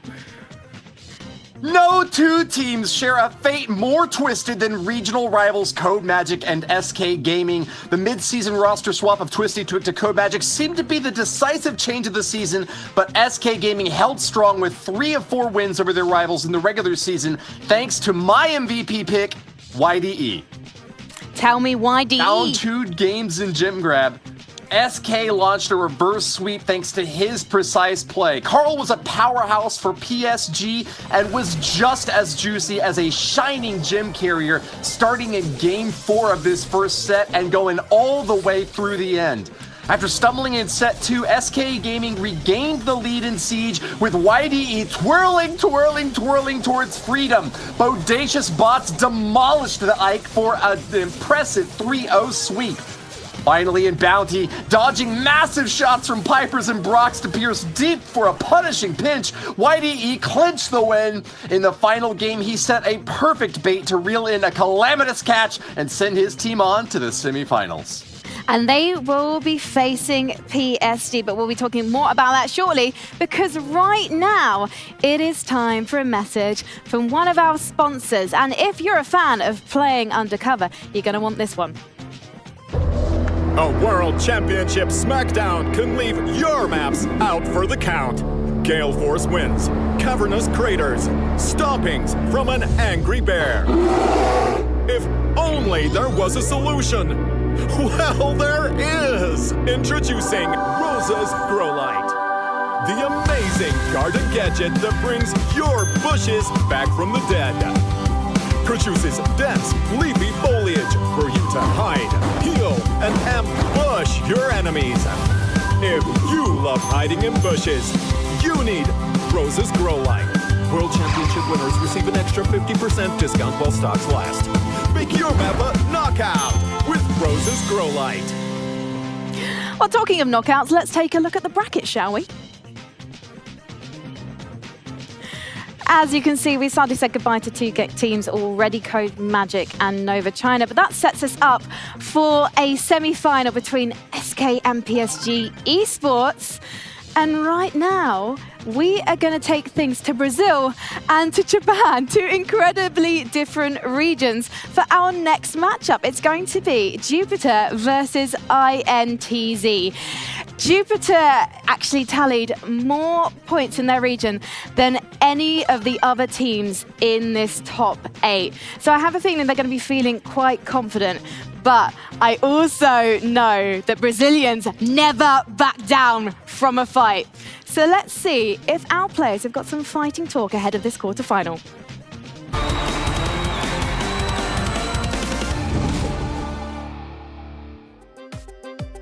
INTZ は、いまいちそんなに知らないチームなんですけど、やっぱり、世界大会に上がってきてるチームということで、ちゃんとこっちもしっかり対策をして、勝ちにつなげれたらなと思います。About our first opponent, Jupiter, it's very difficult to know their state right now because the meta is changing a lot and we don't have like matches of them in this last meta, and we only have like stuff to know about them in the monthly finals, which is quite a while ago. INTZ に勝つためにはやっぱり自分たちがずっと積み上げてきた、連携の部分でしっかり勝っていきたいかなと思います。Jupiter, I know you guys are very good and I love Japan, but this time we're going to win and Brazil is here. 自分たちは去年世界2位だったんですけど、去年の世界大会にすら出れてない INTZ には負けられないかなと思います。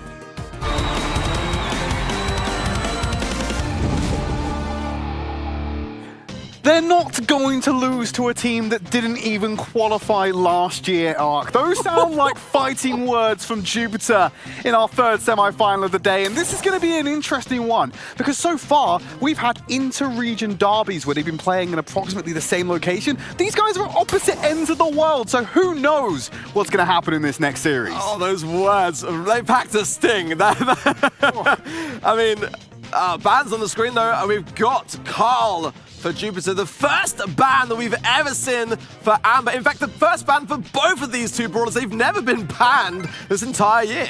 It does not surprise me. For the Carl ban in particular, we saw the strength of that in our first series as well. Recently buffed, having a lot of power in that pick. Amber, bit of an unusual one. Nerfed recently, but still a bit of a threat for one of these teams. Yeah, they want to get rid of the brawler, which is the latest to the meta, just to kind of get rid of that option on the table. The first game mode, we've just come off Bounty. We're going to go straight back in. Snake Prairie up next. Oh, and Snake Prairie is an interesting one. It kind of lives in a microcosm of its own because of the bushes. You just tend to get a lot of Tara, a lot of Bow, typically these kind of things. Teams have strayed away from that oftentimes for our monthly finals though, Ark, but I'm expecting some old reliables to come back. Absolutely. Get a Bow in there with Super Totem, get Nanny in there just to sit and let Peep do its thing, scout them out, get them taken down and get those stars for your team. Yeah, it's going to be interesting to see whether we see that mirrored on both sides or whether we see some, maybe like a Tara coming into the mix. We've seen Tara do some devastating plays this year in Snake Prairie. Well, you got to wish we got Jupiter running out with the Bow, with the Nanny, and the Tara itself. What are we seeing from the side of INTZ? Well, they are not actually running the Nanny. They've got Guido on the Sprout. Yeah, interesting. And worth remembering that Guido placing down the super will, once it eventually disappears, get rid of some bush in the process. So that could be a good way to split the map up. But already the stars in favor of Jupiter who get the early lead. They got the early star and they did get that first kill. It's been answered back onto someone who didn't have that bonus star. So it does keep Jupiter in the lead, and I'm waiting for those peeps to come online because I haven't seen Nanny in a while. And there's that first peep running into the back line, dodges out the bear trap, it's on the hunt for something juicy, and will find Marcel on the back line. Yeah, autofocus definitely, I imagine, being ran, giving Peep that additional damage that it needs to connect with a more pack of a punch. And Hegego here looking for Guido, who connects here. Despite the offensive services, gets to take down 10 stars then for Jupiter. That's rough for INTZ. If you get Tara in your face like that when you're on a Sprout, even with the extra resistances given to you, you're still going to struggle if they got gravity up and they pull them into a field. You got Peep on the hunt, you see him on the left-hand side going from a fire, doesn't quite have the damage, and won't find the follow-up from Ponkotsu to get that kill. Those bear traps starting to take away the bushes and provide and remove some of this cover that Jupiter's been using. Great suck into the entry, and hey, Gagod, gonna find that kill in the center. Yeah, Jupiter picking up a lot of kills. There was some sad face spins, sad face pins, and some and some spins. Yes, from INTZ, maybe indicating they're maybe having a bit of trouble with the server potentially on their side. We knew that was going to be potentially an issue going into this game, and as a reason for that, the prize pool was flattened. But maybe we'll see them change to smiles as the next rounds progress. But I think this one, as far as it's concerned, is all over. Well, one last peep getting thrown out, building up that extra damage, wants to go on the lock, gets Marcel chunked, won't find the kill. Marcel actually, oh no, doesn't get away from that one. But Milcreo, finally we get to see a glimpse of them, because finally INTZ were able to push into the defensive spawn area of Jupiter, but it doesn't change the outcome. Jupiter win game one. Yeah, for me, Jupiter, I think with the better combo, I'm not too sure for me, knowing how aggressive Jupiter can be, I don't think it's the best approach. I think that maybe they should go for the mirror comp and play a bit safer this time round, as, yeah, Sprout can be a very, very tricky one with Gago playing Tara as he is. Yeah, you've got so much control to lock up the aggression that's coming in to try and deal with the super totems. Sometimes there's two ways to deal with this. You either go with the mirror, or you find something that's able to take out the totems. Because if you beat the totems, Nanny becomes that much easier to kill, and you can't stack up all these stars. That's a very valid point. The best teams will absolutely look to get that out the mix as soon as possible. So anything that they can bring to the advantage in that respect to get that super totem taken down early on is going to go a long, long way. Absolutely. We'll see what they bring out in our second game of Bounty. Will it be the mirror, or will they go for the counter? We saw Mortis brought out quite a lot so far, more so than we've seen in our other monthly finals. Nova tried to use it earlier today as a counter, couldn't find success. They took out just one super totem. There's quite a few more to take out after that.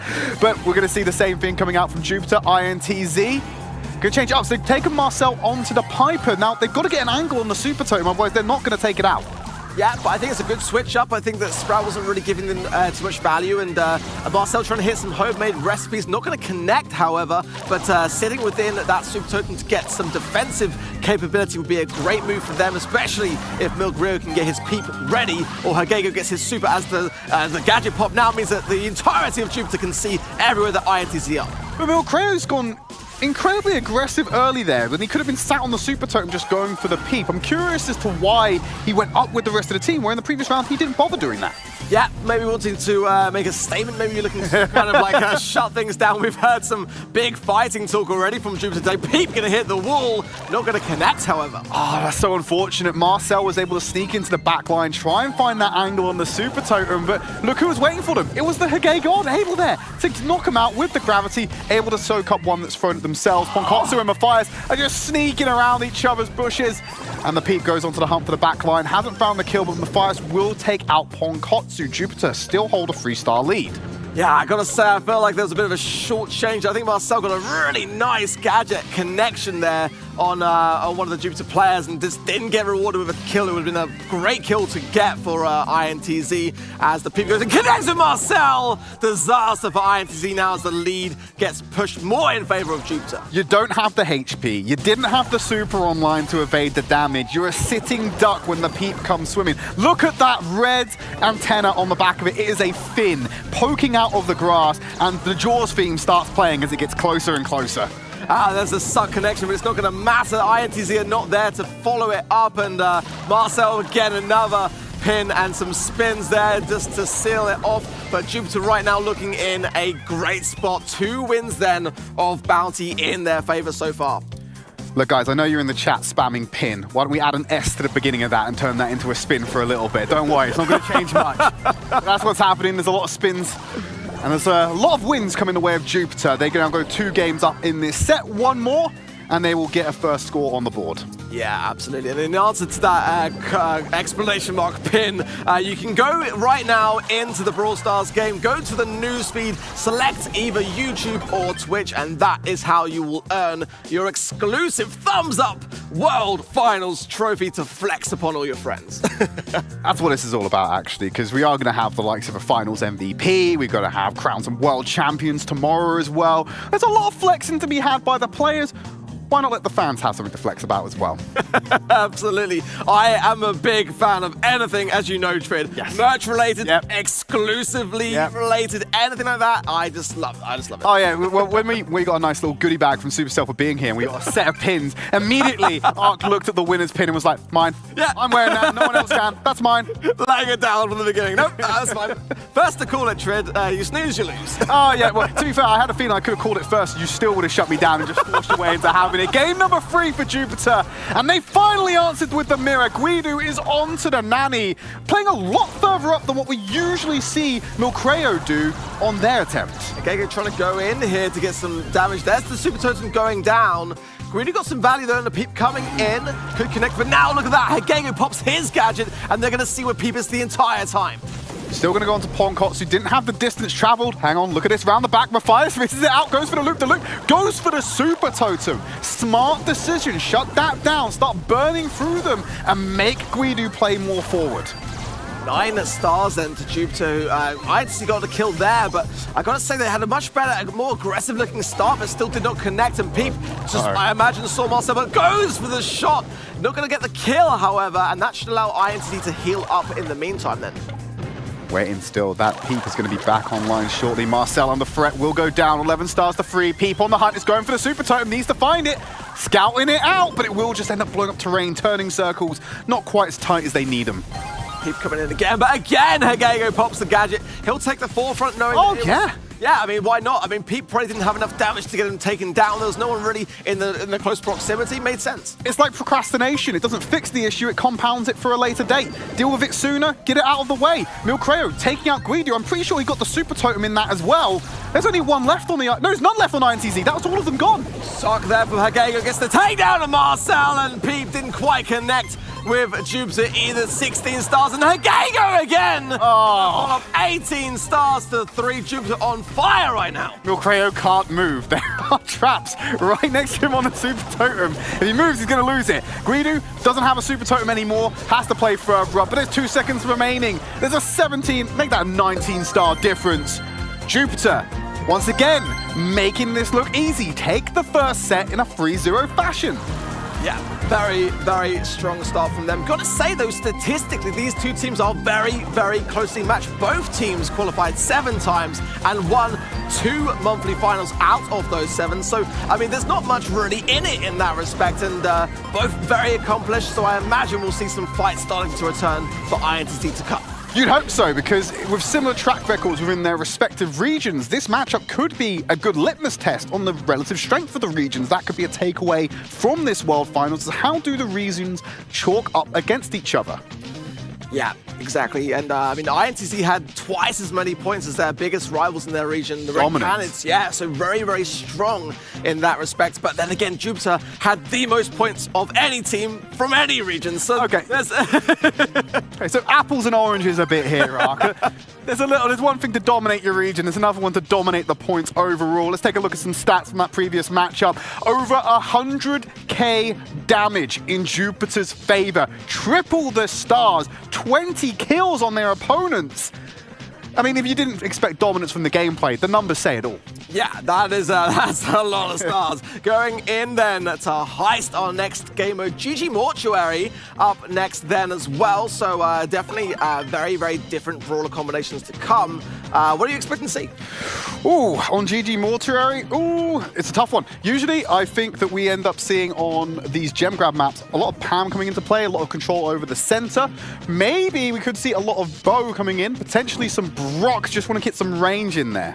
Yeah, Brock for me with the new gadget for sure is going to break open some of the walls straight off the bat, and that could be a very strong advantage point. Prior to that gadget, we saw a lot of like Gale coming into the mix with the jump pads to get into position, but I think now that Brock is as strong as he is, very, very good. And Spike as well, yeah, Spike and Brock here for me, a very, very good option. But actually no Brock at all. I'm actually very surprised to see that. No Brock, but they did bring out the Gale to get over the pool of liquid and get into the center to get that early control. That's going to be moving forward and we'll be looking to take out each other's safes. I completely blanked on this one. I thought this was a gem grab arc. Yeah, they're going to get Pam for that center control. No, what am I talking about? It's a heist game mode. They're going to be looking to get that safe damage, and obviously the Gale makes sense with the spring platform, able to get into these fights over the terrain, into the backline as soon as possible. Milcreo, by himself, just gets absolutely demolished by the Colette. I gotta say, it's looking a lot better for me from INTZ right now, and they're starting to gain a little bit of momentum here. Getting these takedowns, I think Spike was a really smart brawler to bring into the mix, shutting down Daryl in that respect, and any jump-ins can be pre-anticipated. Milcreo is gonna take a lot of damage there,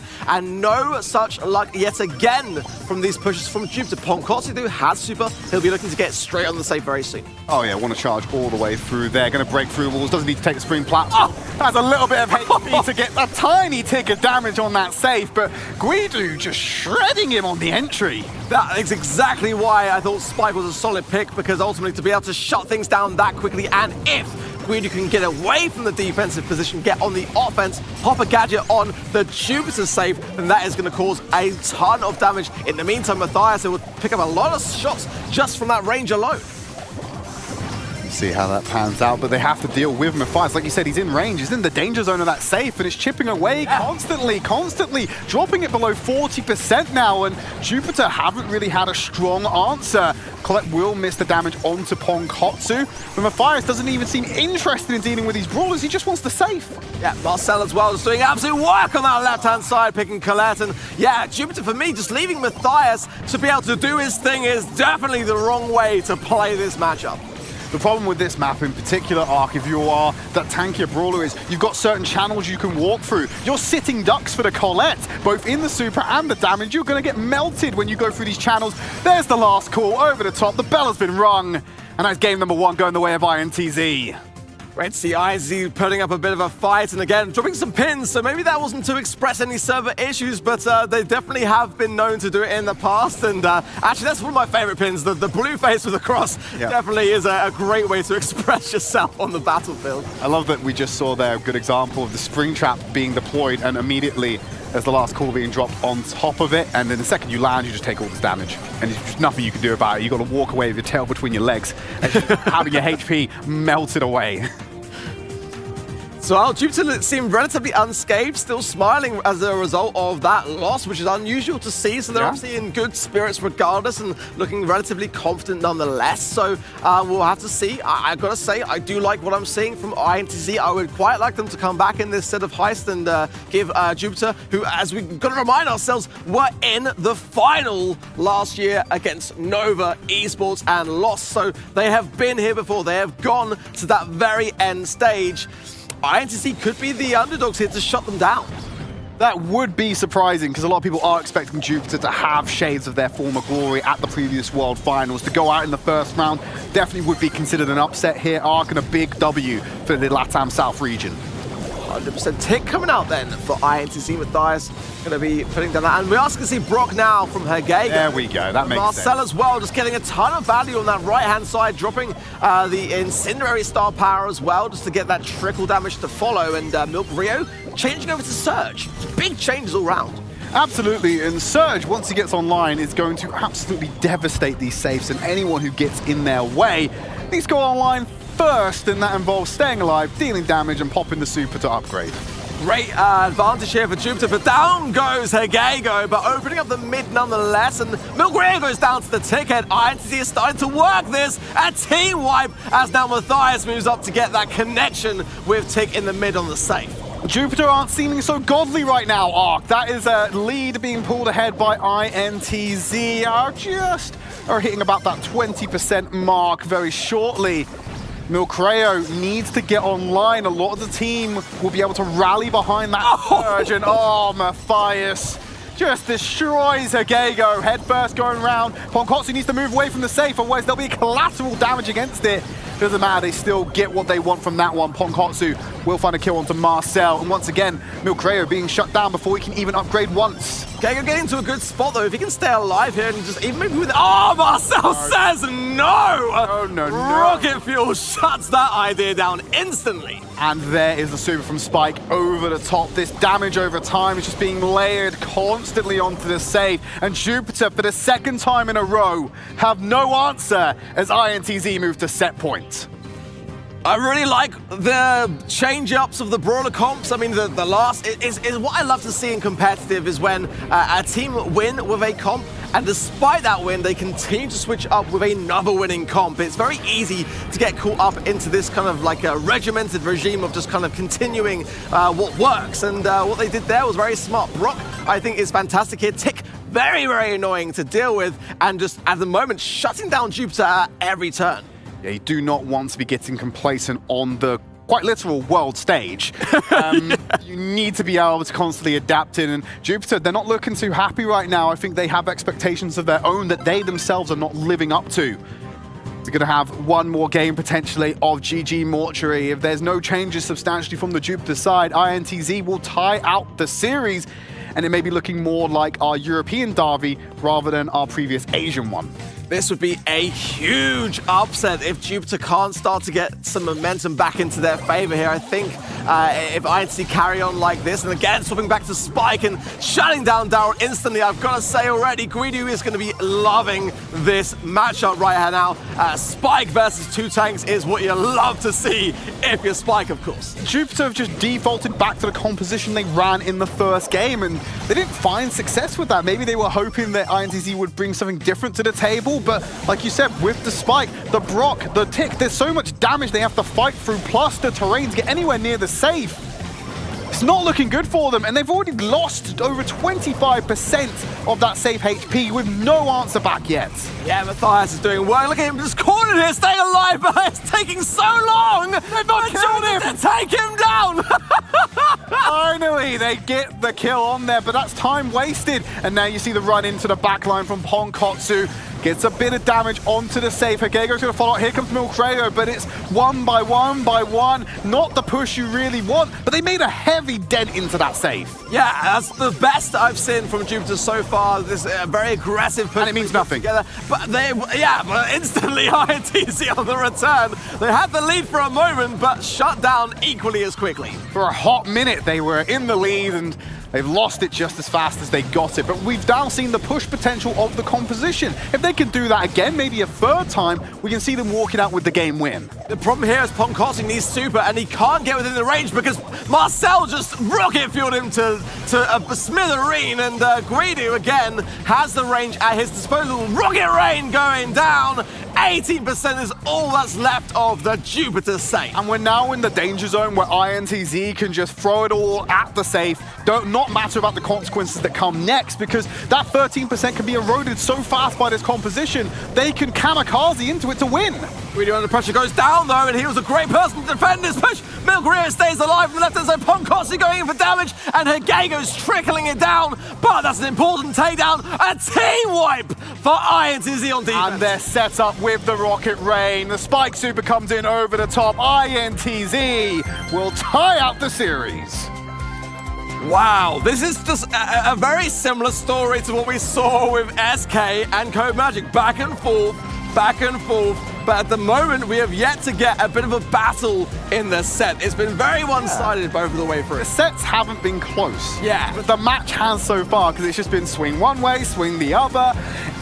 Is this map dependent that we're going to see it on? Because to me, it looked like a lot of these instances, Jupiter were losing at brawler selection rather than how they were playing the compositions. 100%. I gotta say, I did feel like INTZ in that round just outmatched in every way the brawler comp. And I'm surprised in that respect that Jupiter didn't switch away from their tankier routes, and that could be a real thing for INTZ to focus on. They kind of almost, if they can discuss it amongst themselves, have isolated potential weakness within Jupiter. If they don't want to steer away from the comp, then that gives INTZ a lot of options to counter. Oh my goodness. I mean, that just speaks for itself, doesn't it? Basically, triple the damage, triple the stats across the board effectively for INTZ, showing that, hey, the dominance will swing. It's going to be a pendulum this game, I feel, Ark. It's going to go back and forth until the very end, and we will crown someone going through to those semifinals tomorrow. I just want to get to a set point between these two teams now because, and actually Gem Grab could be the way to go. Crystal Arcade, again, a very open map, and Brock would be a great idea to consider here as Carl is out the mix. Yeah, a very fan favorite back in the days of Global, and great to see it coming back into competitive once again. Well, hey ho, Gem Grab's our next matchup, and maybe Jupiter, it's time to put the tanks away. Maybe let's play with a little bit more damage, a little bit more range, and not rely getting in the face of INTZ. So Brock might be the solution for them, like you said, Ark. I think Jupiter like to be up close and personal, and that's their kind of like, and already INTZ yeah, there you go, look at this. Just to make sure of it. But yeah, finally some range now. Jupiter going with B, Brock, Spike. I think that's a good shot. Ponkotsu running curveball as well, is going to put a lot of pressure onto Marcel trying to control that left side lane. But actually Marcel gets the lane and puts pressure back to Jupiter. Sends him packing, so to speak, as he hits him with Mr. P. Ponkotsu unable to get it even with the curve shot coming in, and look at that, just missing out the damage, able to juke it. Now the porters are in play as well, another threat that Ponkotsu will have to worry about in this left-hand lane. Milcreo not having much of a better time themselves on the B, able to poke away, but yet again, Marcel getting the better of Ponkotsu on the left-hand lane, and while this is going on, you just got the fire sat in the mid, building up the gems, building that lead. Yeah, absolutely. I kind of feel like if Hagego just kind of supers to the left-hand side, gets that porter spawner out of the mix and opens up some of the bush there, it might help Ponkotsu win lane, but with that super to hand, they've got to make it count. He puts it down, but it's not going to connect very much with Marcel. I think this left side lane being dominated by INTZ as well as the right one is the reason why Hagego is not able to contest the mid. Yeah, it's become so difficult because of those angles, and look at the forward position INTZ are prepared to set up with the spawner. How are they even going to get anywhere near Matthias and those 10 gems? It is just not going to happen. Ponkotsu's on the left-hand side, being chased by an empowered porter. They're even willing to blow supers just to dart from left to right. INTZ, maybe they're putting a pole in the way and blocking that pendulum from swinging back just yet. You'll have to see it. I've got to say, I have a lot of respect for teams that come in and the first set doesn't go their way, but they kind of just leave it in the past. And that's what we're starting to see now from INTZ. They're starting to get some confidence. They're starting to think a bit more about what they're playing and how they're going to respond. And I've got to say, it's unusual. We're not used to seeing Jupiter on the back foot here. They're not a team that's had to struggle that much when it comes to game time. Maybe behind the scenes in practice and putting in the hours there. They're kind of like swans. You don't really see the work or the effort. All you see is just them gracefully skirting on the water, missing out on the little flippers underneath the ground going. But now they're flapping. They are flapping a lot, Ark. Yeah, and this is no time to flap. This is the chance and the moment to fly, Tridd. We are at the World Finals. It could be not any more of an importance now to rise to the occasion. We've got to see more from Jupiter if they're going to be able to stay in the competition for even bigger and better prize money. They've gone back to the tanks though, but this time they brought the Poco with them, so they're rolling out with the Slambulance, which may favor them a little bit better on their previous attempt, because they are able to take all of this space and shut down the angles for Guido, using the super very defensively there just to get Ponkotsu away, as he will back out, getting those heals and dodges out the damage. But mid-control in favor of Jupiter for the time being. There was some great shots from Guido, but now he's lost Ponkotsu, and if INTZ can get control though and start to shut this down, they've got the perfect counter comp. Colette is a tank destroyer. Spike eats them for breakfast, so I've got to say that at the moment they're struggling because of the sheer aggression that we're used to seeing from Jupiter. But if they start to get their lane control in motion, then things could turn very quickly here. It's going to be difficult. They've set up the Penny Tower as well, so you've got to have those volleys coming in. Ponkotsu just walking over damage, can't even heal up in the brush. And where is Higego? He's gone for a bit of a detour around the back of the map. INTZ continue to have control, and Jupiter are running tanks into a team that shows time and time again that they will not lose to them. And as quickly as that, the roles are reversed, the gems are in the pocket of INTZ, and literally what I just said has happened. They've gained control, and the tanky comp is no more. It's at the peril of Spike and Colette, and now, oh, Marcel, are you doing this a bit prematurely? He is doing it prematurely! It's still going. He did it so well and down to the wire that he actually debated production. They thought it was all over, but it wasn't. They've reclaimed the gems. I would like to say that might have been BM, but that also might have been a server issue as well. Remember, these players are playing across the planet against each other. But the gems are going to go back and forth. They're still in the side of INTZ, so not going to be able to throw away the game that easily. I don't know. I think they thought it was all over, Tridd. I thought that may be confidence. And hey, I'm not going to say either way. I'm just saying there's two possibilities to what that could be. Let's not rule it out. My mouth was absolutely dropped to the floor. INTZ scraped it back at the end there. I'm going to be honest, I was still in shock. I didn't even watch the end. That's fine. A little bit more turbulent than we expected for that round, but INTZ taking game number 2 in our third set. They are pushing themselves closer to that match point. My goodness me, that was honestly so close, and INTZ though still able to control it for the most part. There's that moment again. That was just unbelievable. They come down to the last second though, so like I said, I'm convinced it could have been one of two things. Yeah, it could have been one or two things. There's Milk Gray again. I've got to say, I'm really surprised that Jupiter is so good at still smiling under pressure. Yeah. It's not often that we see that. Everyone other than Higego. yeah. Usually we have, who is it, the Ball of Sunshine on Jupiter? I believe the team says that's Milk Creo. It's the Ball of Sunshine on that team. And maybe they are the one that's giving the positive vibes, the positive energy and keeping them going. I mean, positivity is a hugely important thing for these teams to embrace. I mean, these are very stressful circumstances. They can't even lay in their bed because they've got to be in front of the webcam and the background. And that was actually something that Son Bentley told me the other day, was that actually, that's important to players. They want to be very comfortable if they're playing at home, and not being able to be on the bed actually, with a breakfast bowl balanced on your belly. Well, I mean, Son Bentley did look very comfy. He had a very comfy chair. He didn't have the typical computer one. It looked almost like a formed beanbag for him to sink into. Game number 3. Tanks are gone for Jupiter. We're rolling out with this composition is going to be able to match it. So you've got the Bee, you've got the Spike and the Piper. And already Hagego putting the pressure onto Marcel. With Ponkotsu going down, the left-hand flank is open for Matthias to walk in.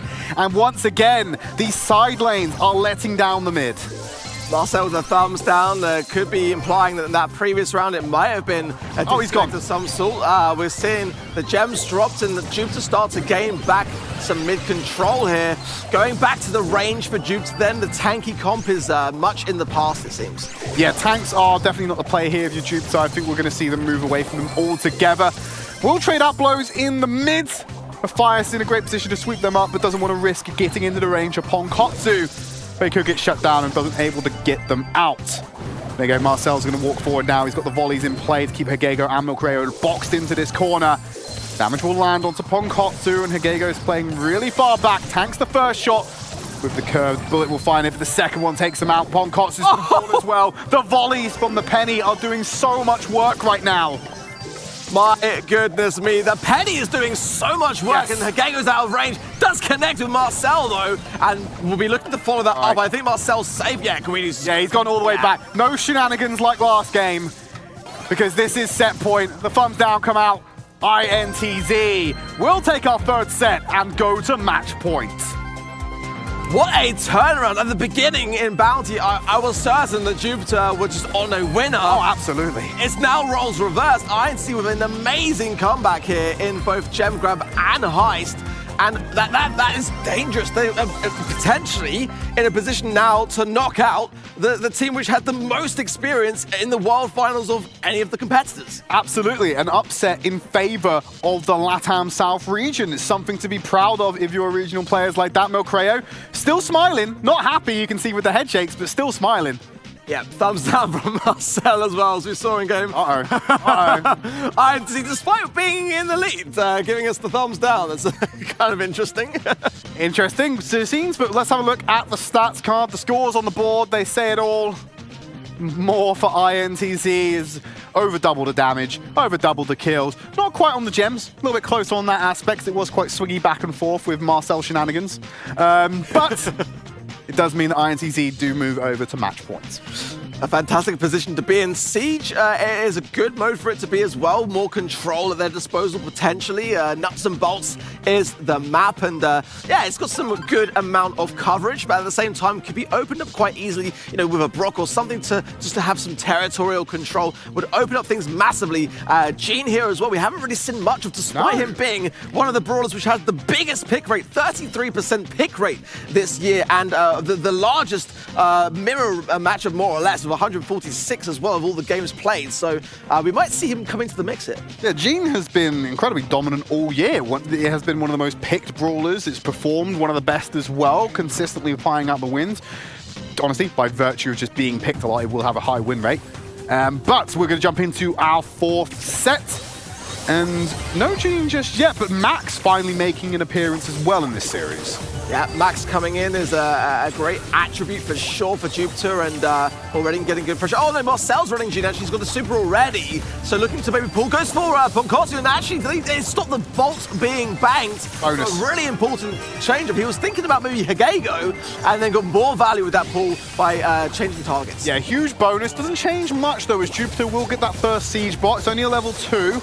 So we'll be marching in right now, and I think it's actually going to get some good time on this safe just naturally. They're more concerned at keeping Jupiter away from the safe and just letting the siege bot do its thing. They will shred through it, taking a lot of HP to pull this. Great pull there onto Milcreo, but thankfully the aggro is focused on the siege bot still, so it didn't get deleted by the Ike. Yep, some healing tonic going down as well, trying to Greedy. groundwork. Oh no. Greedy's got max stacks here on the left-hand side, and that's a dangerous position to be in if you're Jupiter right now. He's got his baton, and he's going to clobber you over the noggin if you're not too close. And look at that damage coming onto Ponkotsu once again in his face. We'll start shredding him through. Get away from the Jackie. He might be able to get the kill. A level 5 siege bot for INTZ. And there's a whole lot of damage about to come their way. Yeah, 5 bolts though in the bag for Jupiter, so potentially if they can get a good defense in, and they're getting a lot of damage, early damage raining down. Milcreo giving some support from the left as well, but for the most part, a great defense by by Jupiter. So if INTZ now can hold the mid control, they will get another push. But 5 bolts is a good lead actually for Jupiter to have in this position. Oh, it's a fantastic start, Ark. And INTZ, if they do manage to get a next push, they need Guido connecting earlier on that safe. That split damage once he hits a target is able to shred any defenders away. And they're looking to do that right now as they take the bolt lead and control of the mid. They've locked out Jackie, who may need to go on the flank. Marcel's close to getting another super online. A level 10 siege spot for INTZ, and they're in a great position to win this first game. Yeah, they've got to get a push behind it though. Jupiter looking to get the takedowns early on. Milk Rear tries to stay alive though with a healing tonic. That might have been better for defenses. Now INTZ start to close in and get the damage they need. Matthias is going to go in and get some shots here. That is going to be it for the first game of Siege, and INTZ victorious.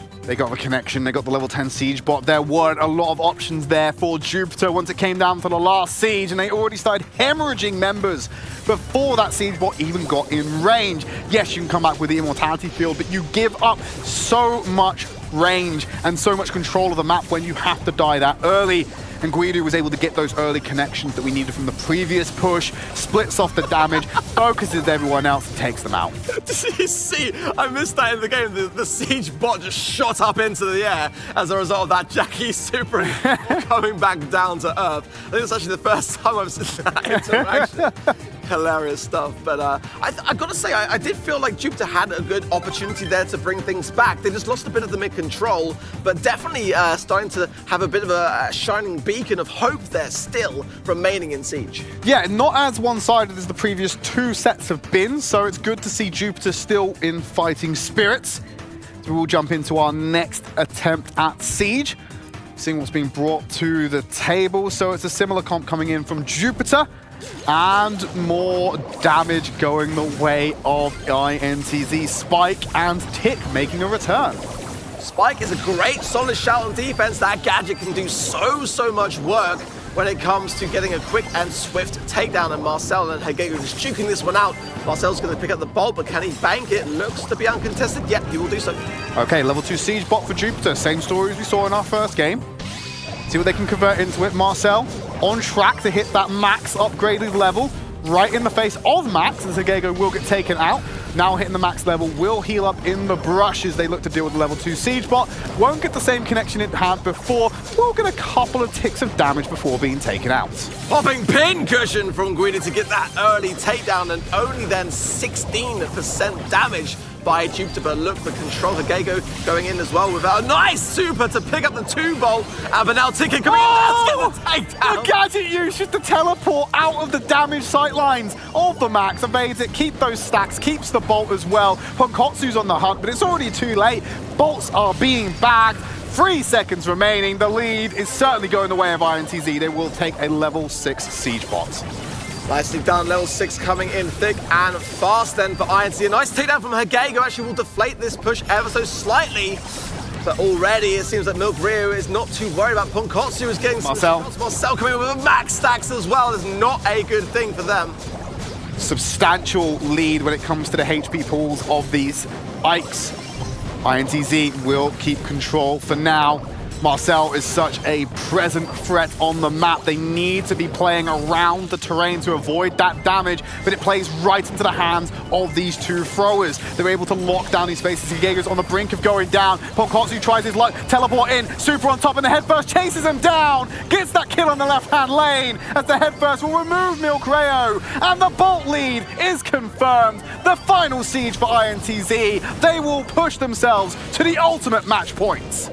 My goodness me, I've got to say, every time I think that Jupiter have got a chance, they just keep losing mid-control, and that means the bots come in thick and fast to defend, and it's not going to be enough.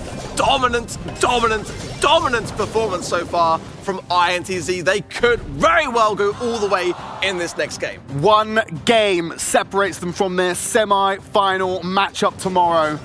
And it's a long path for Jupiter to get back into this one, Ark. We've not ruled them out altogether, but they do need to start winning these games, and INTZ have shown time and time again that they're not prepared to let that happen. it's going to be a really tough mountain to climb here. They've got to get 3 consecutive games of Siege just to take it into the next game mode to continue the battle. And I just find it amazing. Milgria is still all smiles despite the situation. I mean, I'd still be all smiles if I was guaranteed 100,000. I'm just saying. Just saying, we got that consolation prize of this one. So they're guaranteed to be walking away with a lot of prize pool for all their hard work this year over the course of the Brawl Stars Championship. But really, they want to be finishing. They want to double their money by winning our first place. But INTZ, they're jumping into our last game. Composition for Jupiter, bringing out the Sprouts. So something a little bit different. We haven't seen them play on the Siege so far. But INTZ, they're confident with what they're rolling. No changes for their composition. No, they're confident as they stand. Marcel's going to pick up that one. That's going to be bringing it back a little bit. Actually, I think this is going to be a potential push here for Jupiter if they can just maintain these bolts. In the next few seconds, we might start to see a push, and that will give them a great opportunity to get some mid-control here and put a bit of pressure back onto INTZ. It's nothing we haven't seen before, though, Ark. Level 2 Siege bot has been the open for Jupiter in every game of Siege so far. It's what happens afterwards that's the problem. They are getting kills onto Marcel, so they won't get the level 4 online as fast as they've been having it. They will get the shutdown across the board. A little bit of damage, 17%. It's what happens next that decides whether Jupiter will pull ahead. See, for me, Jupiter are being far too aggressive. Their Milgria went down in the early part of that push, and then again, some misjudgment when it came to the amount of aggression needed for the push itself. And I'm just noticing a pattern recurring here. They've got to be a little bit more defensive and give INTZ a little bit more credit for how they're playing right now, because at the moment they're being outsmarted. Absolutely, Matthias will get that kill onto Hagego with those last bit of tick bombs. This is all happening again. It's deja vu, Ark. A level 7 Siege bot for INTZ on the second attempt. This is where they clap back. The damage will start to come in against that safe. Marcel is online with all of their power. Hagego under threat with the shots, able to get them, clear them out. It's all opened up on the Ike. There's no defense for Jupiter. They need this final Siege or they will be going home early. Yeah, there's a lot of work and need to do. Ponkosi does make a bit of a dash, and shut down so quickly by INTZ, and the bolts will start to fly thick and fast in their favor. That's 4, that's got to be 5 now, so already the lead, and Marcel thinks it's just time to go in. That might be costly, but look at Hagego there dropping the wall on himself, and that is going to be needed for the defense. They're not going to have it. They're not going to be able to do this one. That is it. INTZ have performed the upset on Jupiter. They locked down the final Siege in a 3-1 fashion on the match scoreline. INTZ will knock out Jupiter, the highest point-scoring team we have, and move forward to tomorrow's semifinals. What a huge upset for Jupiter. INTZ, who didn't make it to the World Finals last year, are victorious this year. They have knocked out the highest scoring team, as you so rightly say, Tridd. One of the favorites going in. Jupiter, remember at the beginning, said they didn't even really know who INTZ were. Well, now they do. After today, now they do. Impressive stuff coming out from INTZ. A lot of this came down to compositional mismatches between the teams. Mechanically, there were some mistakes, like you pointed out, some over-aggression coming in from Jupiter at times as well. But I felt a lot of this was dictated by Jupiter's reliance on tankier compositions, which INTZ consistently had an answer for. Yeah, I couldn't have said it any better myself. INTZ were very, very good at switching things up and not getting too comfortable in their comp. And I've got to say, I think that's the main reason why this one went down the way it did. Absolutely. Let's take a look at the scores on the door. Kills, bolts, damage, all going INTZ. They played Surge all 3 games in that Siege matchup, and they saw him succeed every single time. Let's throw it over to Frankie and get hers and Woody's thoughts on that series. Obrigada, Tridd. I don't know many words in Portuguese, but I think there's one I do know that would sum up that performance from INTZ. Linda! That was absolutely exceptional, and I don't think they're the underdogs anymore, but I want to find out what Woody is saying. So let's bring him out. Get out your box, Woody. Tell us what you thought of that one. Well, Frankie, that was certainly an impressive performance from our Brazilian players. Despite a little bit of trash talk from the Jupiter squad earlier on, INTZ came out victorious. They faced an uphill climb with a rocky start, but plenty of spike fertilizer bloomed in the second set to award the MVP to Guidu. Guidu played an unconventional role in this last round, picking Spike 8 times out of 10. His favorite brawler was certainly super effective in multiple game modes. We saw early on in this heist setup a very excellent defense, picking that fertilizer star power rather than curveball, preferred by many pros. Guidu proved that perfect shots are good enough, and the defensive edge that he gained for his team was exactly what he needed. With that 2-1 set victory going into the Siege Finals, they picked up a magnanimous win and are going to advance to the semi-finals with a strong upset. Well, thank you very much for your words of wisdom, Woody. And that means we've only got one more quarterfinal left. Who is going to take it? I don't know, but let us know in chat, because right now it is time for a message from one of our sponsors.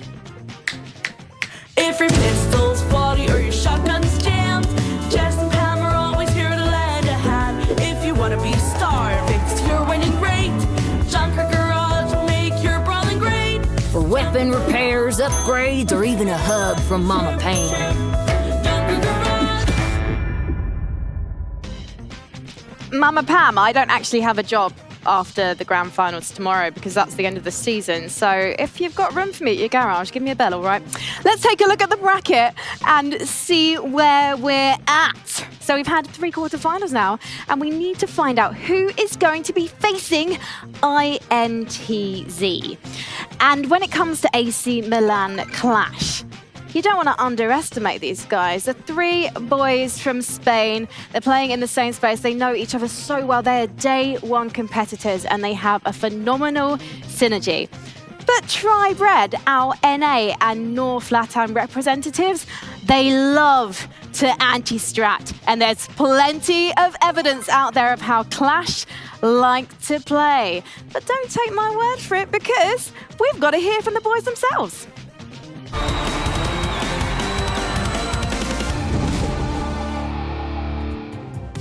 Creo que Tridd Red es de los mejores equipos del mundo. Ya lo ha demostrado varias veces, ya sea en las finales derrotando al segundo equipo mejor de Norteamérica, que es Tempostol. Y yo creo que este partido va a ser una final adelantada que se va a ver en cuartos de final. So yeah, Clash, they're a very strong team. They're known as one of the best LAN event teams in the world. So obviously they're a tough first opponent, but we're going to be ready for them. Yo creo que mi equipo sí está preparado para enfrentarnos a Tridd Red, debido a que llevamos ya una semana y media practicando presencialmente, es decir, todos en la misma casa, practicando, entrenando, echándole muchas horas al juego, y yo creo que podemos sacar adelante este partido. For Clash, basically we're just going to do what we've been doing this whole time, where we prepare very well on every map, have backup comps for Clash, and just kind of study them and figure out how they play. Mi mensaje para Tridd Red es que os vamos a destrozar. Clash, we're coming for you, so be ready.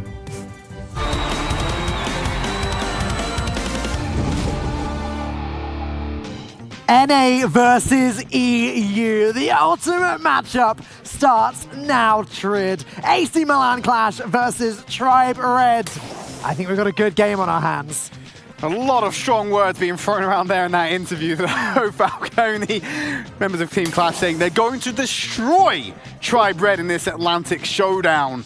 It's quite strong, and Tribe Red, they seem all the ready for them. Have a look at your bans for this series. Carl and Jean being removed. Carl, been super important at this World Finals so far. Jean, been a powerful pick throughout the entire season. These are some great bans, Tridd. Absolutely. Jean is just through and through a fantastic ban. Carl, with the addition of his most recent gadget. Yeah.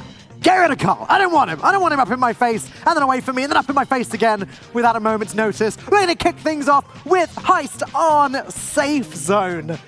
And you know what, Tridd? I'm expecting Brock everywhere. Right, we're going to put you in a safe zone away from Carl, because apparently you just don't want him anywhere near. I don't want him in my face, and then away from me, and then in my face. It's everywhere. Do we need to put you in a pocket dimension like we did with Woody, just to protect you? It might be an idea. Right, okay. Well, we'll consider that when we're done with this series. I need you on the desk with me right now. 10 seconds I'll stay there. remaining before we jump into this game. So, as you said, Falcone, expecting a bit of Brock on this one. A lot of sightlines to play around, a lot of range to abuse. Wonder what else we're going to see following up with this matchup. Now, when it comes to heist, it's all about getting damage onto that safe. Destroying it faster than your opponents can destroy your own. Let's have a look. Brock in play, Colette and Max for the side of AC Milan Clash. When we look at what Tribe Red are bringing, that's a Pam, a Brock, and a Spike. It's just so funny, Tridd, because the strategy used to be to jump over the walls with Brock and deal the damage. Now you just blast your way through it. Who cares?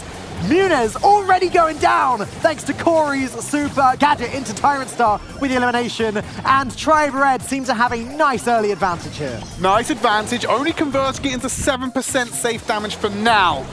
So not substantial, but the more they control the mid, the more opportunities they're going to get to damage the safe. Muniz under threat from Zulan. Tyrant's moving up. Wants to get that healing station set up aggressively so the team have a base to work around. Yeah, Tyrant took a little bit too much damage there and is still taking damage to Max, who makes change. Max not being banned. Just realized that's different.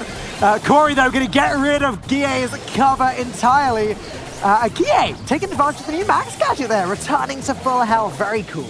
Returning to full health and that new location, but the kills are still coming in the same for Tribe Red. Tyrant under pressure from IKOS' super will turn around and get the kill as they back away and manage to eke out more damage onto the safe. 73%, it is creeping lower and lower, but regardless, Tribe are not conceding the center of the map. They're looking good as Tyrant gets that healing turret down behind the wall. That is, in theory, that could do a lot of work, but Tyrant falls and the gadget takes out the healing turret. The empowered rocket coming in from Muniz to shut down the healing turret, force back Tribe Red.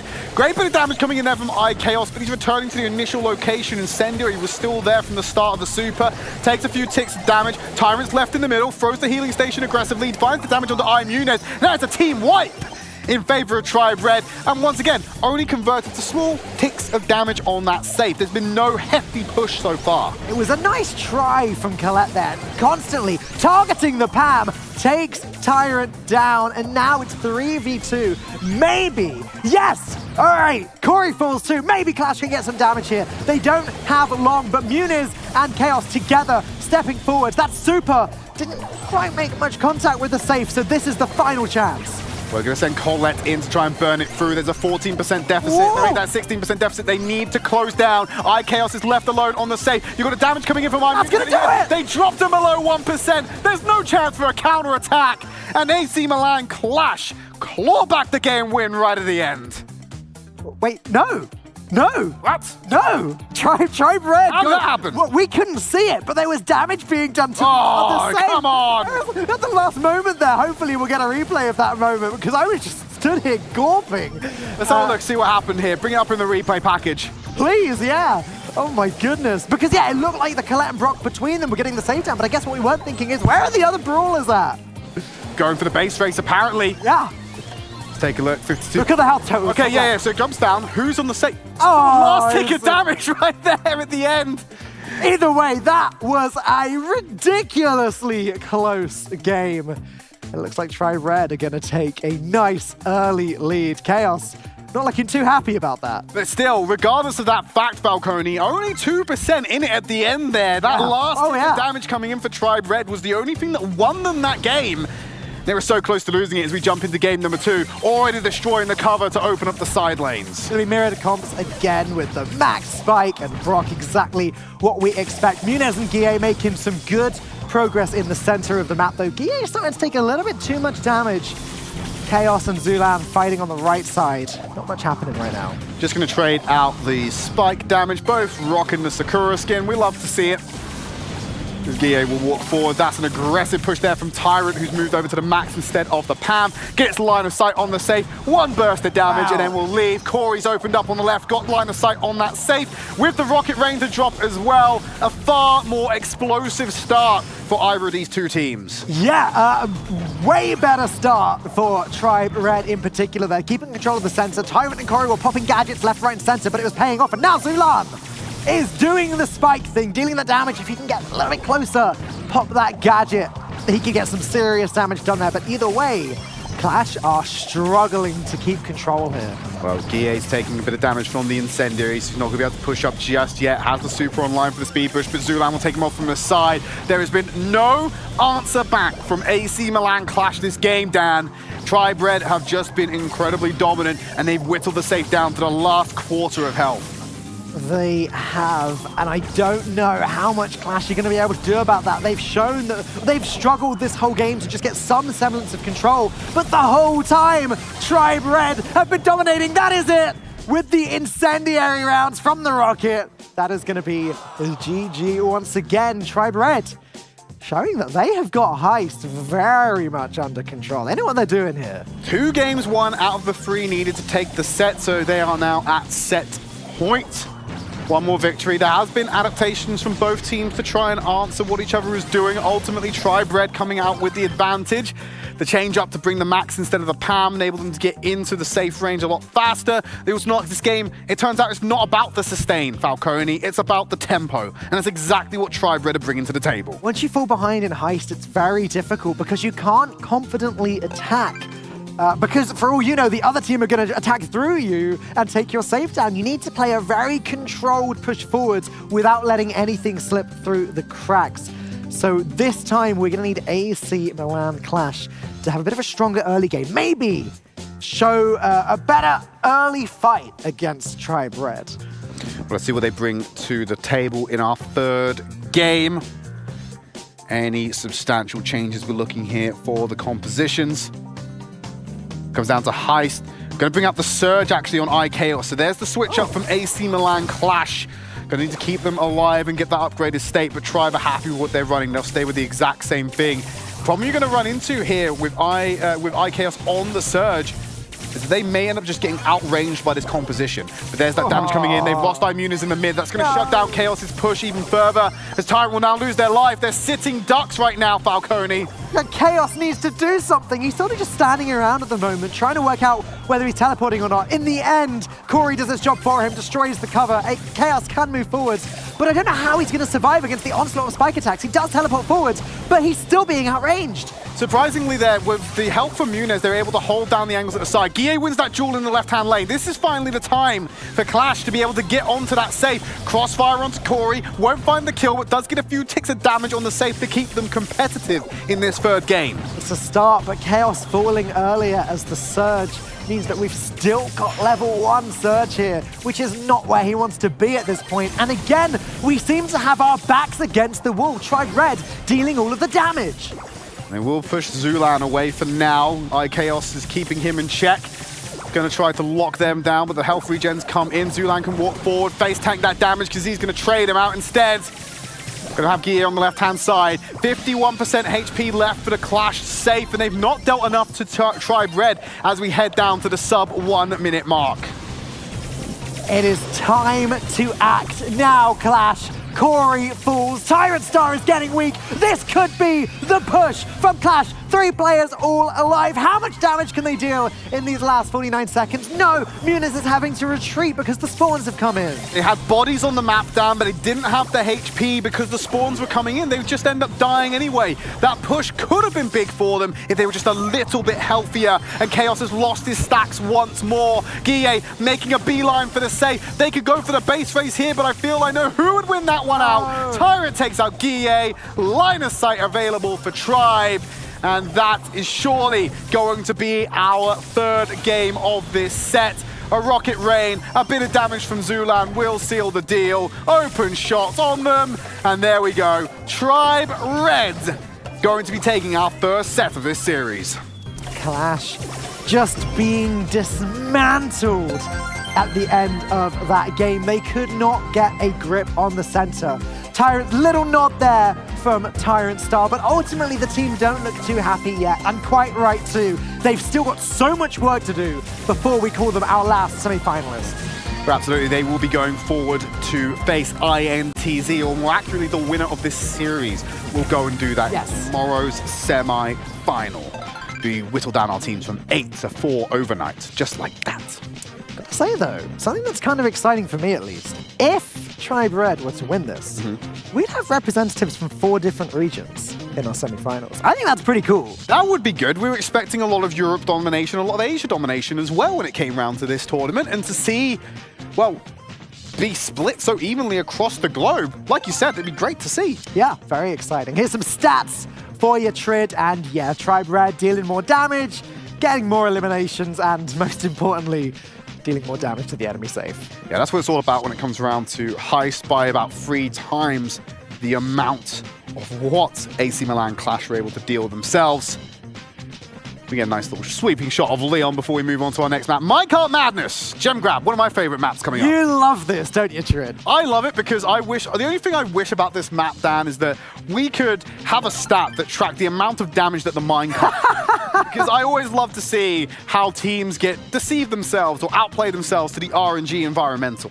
Yeah, it can definitely have some fun. I saw a player in a tournament a while back activate Peep as Nani while standing on the tracks, and just as they're about to get the elimination, got stunned out of it by the car. Oh no. It happens. We got Brock, Max, Colette versus Sprout, Pam, and Max. So very different comps. Only the Max the same between the two. You know what? I actually have a gripe. I have a gripe with Ark. And that is that ever since he cosplayed with the skin that Tyrant's using, I can't see Pam in any way other than how Ark looks. Because of what he did. Bless his charitable efforts, but blimey, it does cause some disturbing scenes.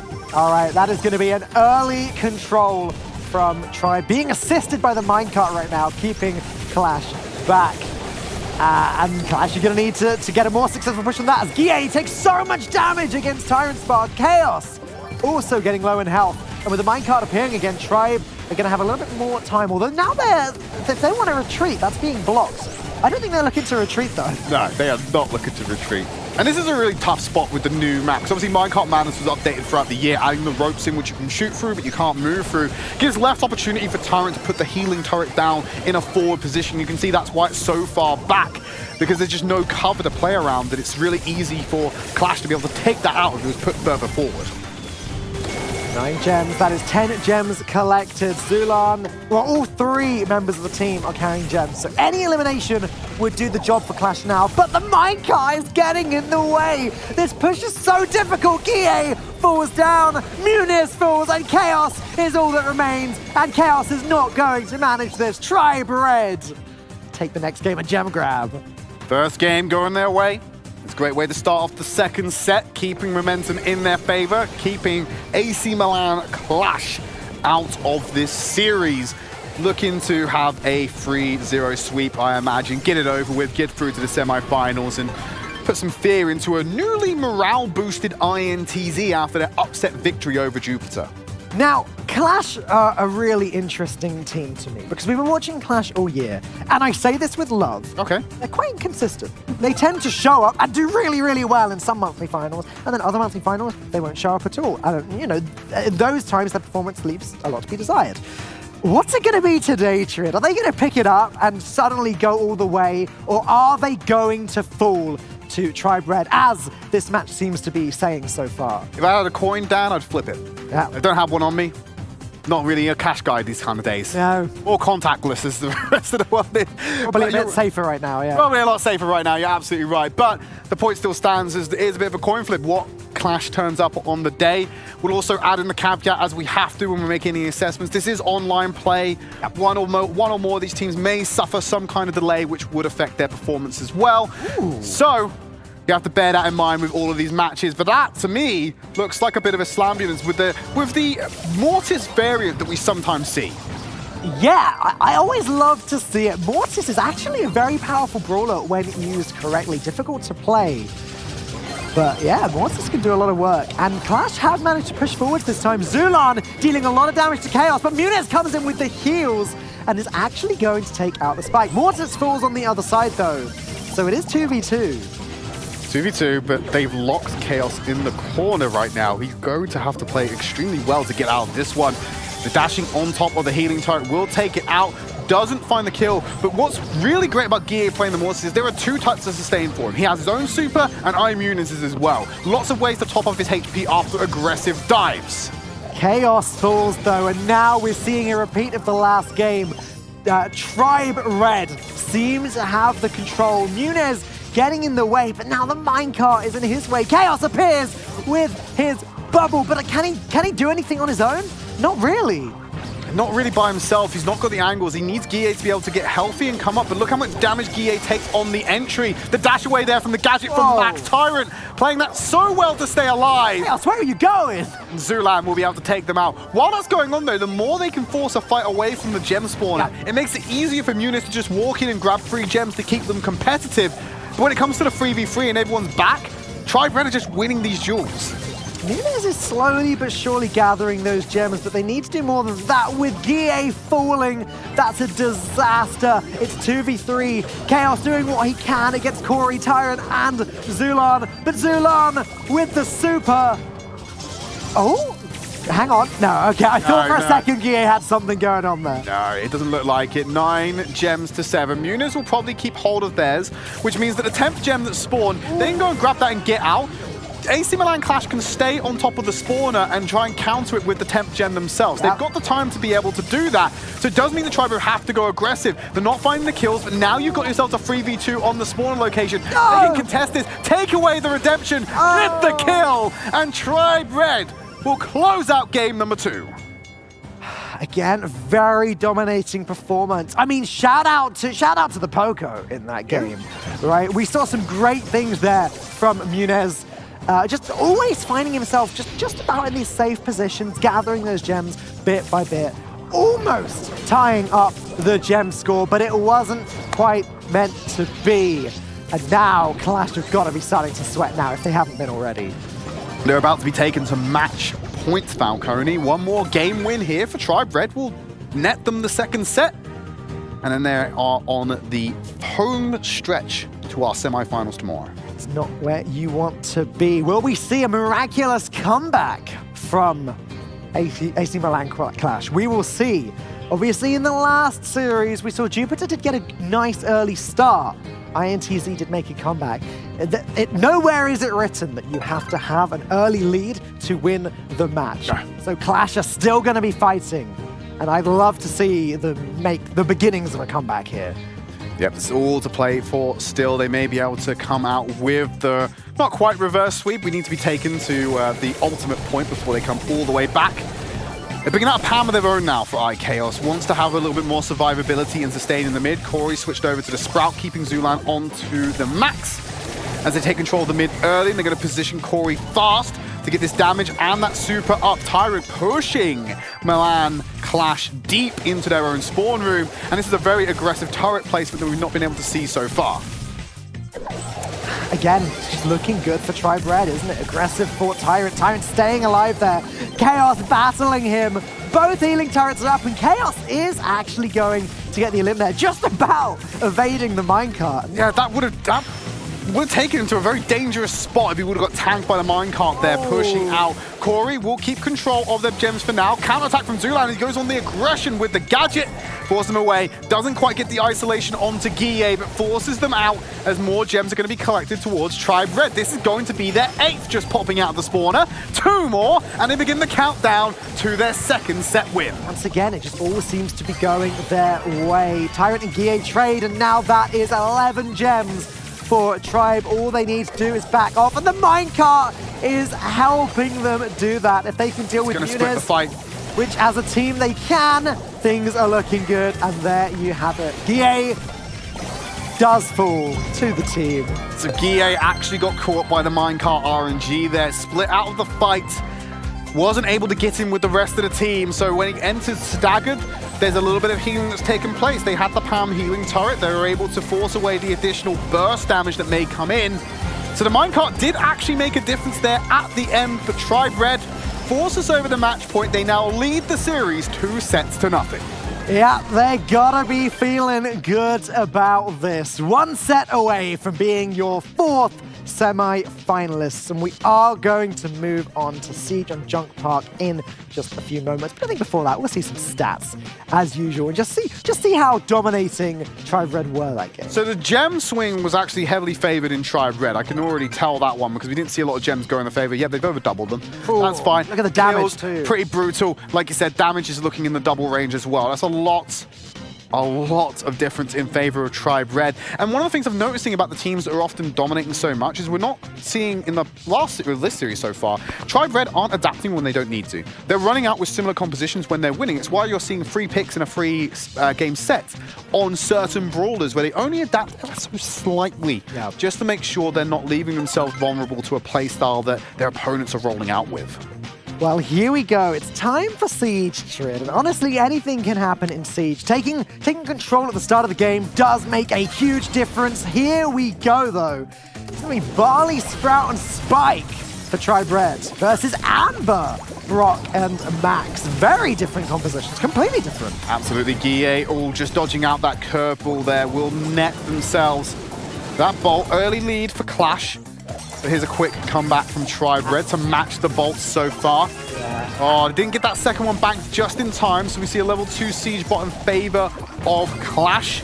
But Tribe Red should be able to deal a lot of damage to this before it gets anywhere close to that Ike. Amber falling when Chaos fell was unfortunate, but it didn't make too much of a difference. And now we're going to see Chaos do what Amber likes to do best, which is deal as much damage as possible in a short period of time. Amber also spreading oil all around the ground, which could make things difficult in the fight for this next siege. Yeah, you step up, you ignite the oil, that's a lot of residual damage being left around.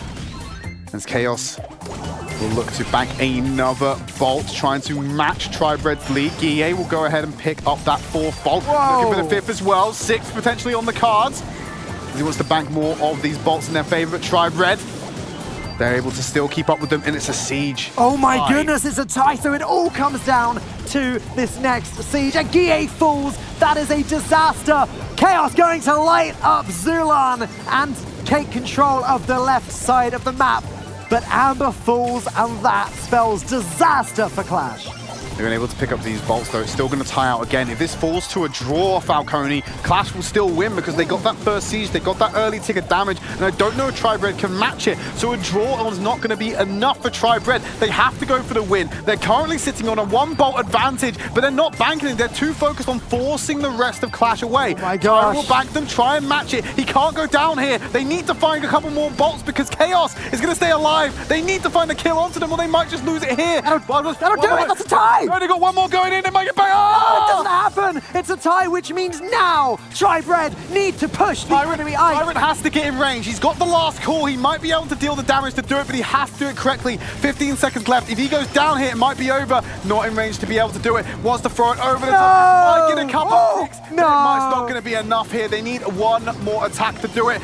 So close! So close, Tridd. Tridd! Do it, and it's not going to be there.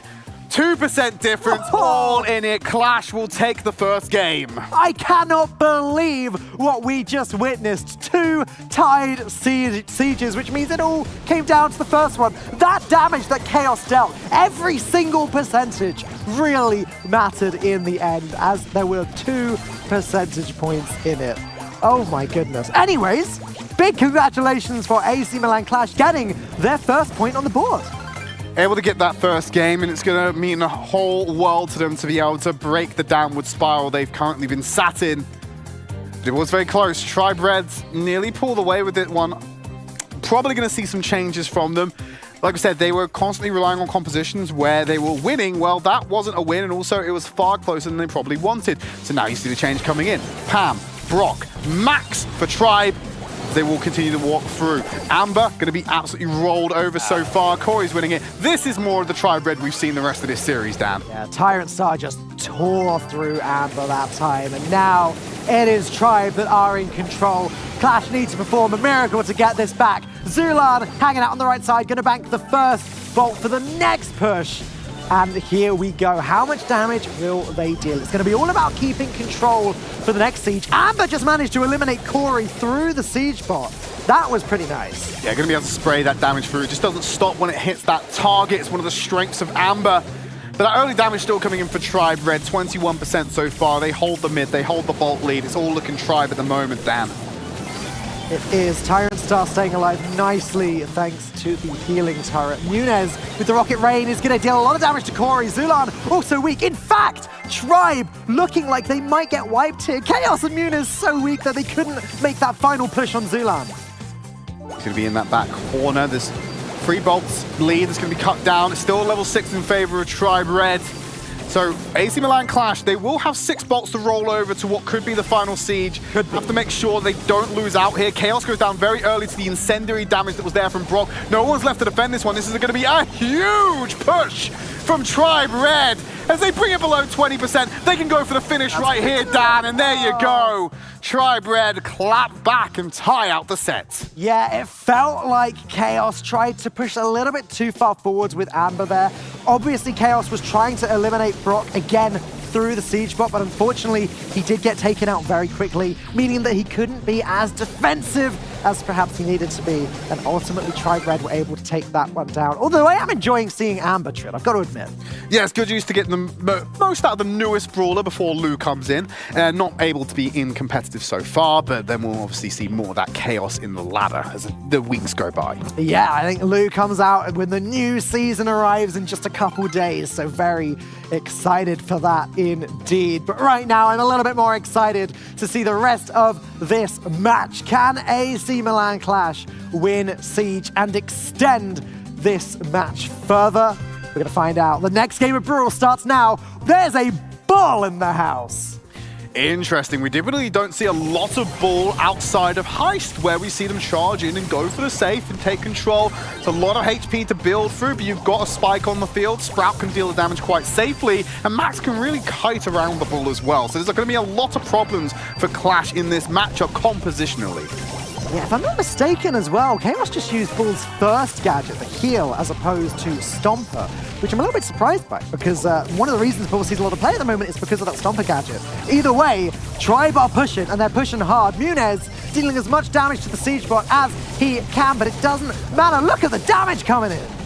Oh, that's one of the reasons why you pick a comp like this, Falcone. You just need to get in with one good push, and you just absolutely melt the safe. You melt any target. Sprout and Spike, so good at dealing that damage, and Max can help them get in and out of the fight quickly. Next siege going to be in 20 seconds. Mid-control goes over to Clash very temporarily because the counterattack from Tribe is there. And they force them away. Bolt lead hugely in favor of Tribe Red once more, and this is looking very much like game number 2. It is indeed 56% already down AC Milan Clash. Level 7 siege bot. They need to defend this. If they do, they could still win this game. It's possible. But Zulan and Tyrant Star are pushing and pushing hard. Guille trying to push Tyrant Star back with some success. And you can see where the focus is as well. They want the siege bot, but they don't want Zulan anywhere near that Ike. They're happy to let Tyrant potentially get some damage in, but they know Zulan is the heavy hitter. Keep them away. Don't let them get in. 20 seconds remaining. Clash have a bolt lead. They're denying the central bolt right now in the middle of all of those walls. Start to pick up. Tribe Red want to claim it back. If AC Milan Clash are able to make the bolts online, hold this lead, their last siege has to hit them 60% HP, but Tribe Red have already banked and made up the difference. There is no way Clash come back. The tires come in. They cannot reclaim that damage, and Tribe Red take us to set and match point. Oh no, I think that ticks to 8 bolts literally at the last moment, tying up the siege. AC Milan Clash's hope falling from them so quickly, but they've still got a chance. It's all going to come down to the next game. They would definitely be then going out for the full reverse sweep as they were to bring back from this point. Dan, it's a tall order. And ahead at the top of this series, we heard a few words from AC Milan Clash, and they said they think Tribe Red are one of the best teams in the world. Their assessment appears to be correct because they are getting trounced right now. They are indeed. We've seen amazing things from Tribe Red throughout the year, formerly known as Omen Elite. If you didn't recognize the name, that's the reason. And Omen Elite dominated month after month after month. Now, as Tribe Red, they are not disappointing us. Absolutely not under the new banner of Tribe. Final game coming up shortly. This could be the ticket home for AC Milan Clash and an express ride to our semi-finals tomorrow for Tribe Red. All right, here we go. Potentially the final game of the day. Surge, Brock, and Max for AC Milan Clash versus Max, Sprout, and Spike. Again, these teams going with very different compositions. Zulan falls immediately to Brock's gadget, though. Nunez playing on point so far this game. Tyrant was able to grab that, going on the hunt for IKaos. Doesn't want to let him get online. Back to another bolt. Favor of Tribe. Red wants to get this other one in the back left corner. Has to dash away. Still will find the kill. But it's Clash who gets that first siege bot. Now, they've done this before, and it's folded back on top of them. Typically, when Clash has got that first siege bot, they do end up coming out with the win.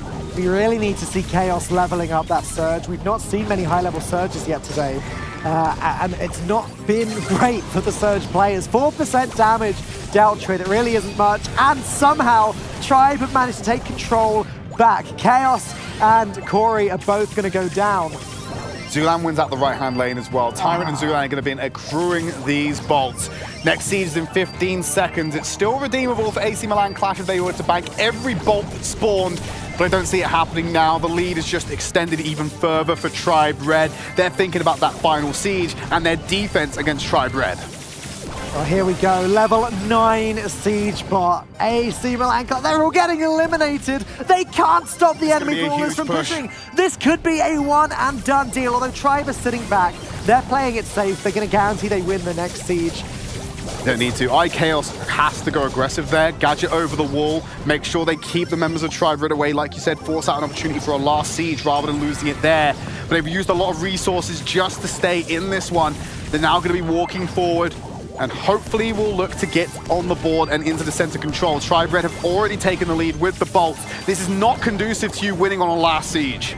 It's not looking good, Tridd. Tyrant Star seems to be winning in this fight against Chaos. The super was a reversal though, but still there are now 6 bolts difference. It's over. Final siege is going to go Tribe Red's way. They are your 4th semi-finalists. They will be going through to tomorrow's semi-final up against the upsetting Warriors, the INTZ lineup, the boys from Brazil, for a chance at the final tomorrow. We say a goodbye to AC Milan Clash, and it proves in this one microcosm, this one vertical slice, Dan, that for once, NA is better than EU. Oh, that's a little bit of a push. Doesn't necessarily represent my opinions or arcs. Either way, I've enjoyed following AC Milan Clash all year long. They've been doing a fantastic job, both entertaining us and also kicking some serious butt. I've no doubt they're going to be back with a vengeance next year.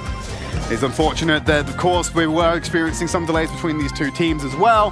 That's just the nature of online competition. But you know what? I'd rather have this happening right now instead of delaying it and potentially delaying the next year's esports events, because we already know that is around the corner. Exactly. Let's try and end this thing with a bang and then start next year strong as soon as possible. Completely agree. And I'm sure AC Milan Clash are going to be very keen to get into next year as well. Tribe, though, looking over the moon. Here's the stats. And again, Tribe Red just outperforming AC Milan Clash in every single way. Damage, kills, bolts. What more could you want? Tribe Red, they're going to round out our top 4. Let's throw it over to Frankie to close out the day. Thank you so much, Tridd and Falcone, and of course, Ark. Congratulations on some epic casts today, and congratulations to our teams. But we're going to talk about that final quarterfinal of the day. So, Woody, are you there? I am here, Frankie, and congratulations on a Tribe win. They have slain the dragon. Clash eliminated Tribe in the EU region, but Tribe recruited a killer crew in North America and have done it. They'll be moving on to the semifinals, and in my opinion, it's due in part, largely, to the MVP, Corey. Corey snuck ahead in set 1 with perfect aim to follow up with a 3-0 victory. A really crushing victory to start things off. His area denial as Brock with that incendiary start power was massive, and he was always unpredictable with quick fire shots at a variety of targets. You never felt comfortable anytime you got within range. In Gym Grab, Corey was not just the gym carrier, but a firm barrier against the waves of offense from AC Milan Clash. He held the weight of the world on his shoulders just like Atlas and played perfectly at the edge of his opponent's range to maximize his own damage while staying safe behind his wall of obstacles. Besieged in Game 1 of Siege, Tribe accomplished the reverse sweep by picking up momentum using the same comp every single time. I gotta imagine it was thanks to the calls by Corey on the back end. Well, Woody, I'm curious. Do you think you know who's going to take the title tomorrow? Wow, that is a big question, but as someone who woke up at 2 a.m. this morning to get ready for this match, I'm going to hope for the NA Hope Tribe win tomorrow. They've got my pick. Oh, you're so biased, but I still love you. All right, Woody, I hope you've got a bed in that box because we're not letting you out. We need you back for the finals tomorrow, okay? So sleep well. We will see you soon. Okay, then. We are going to take a look at the bracket just to remind you of our semi-finalists.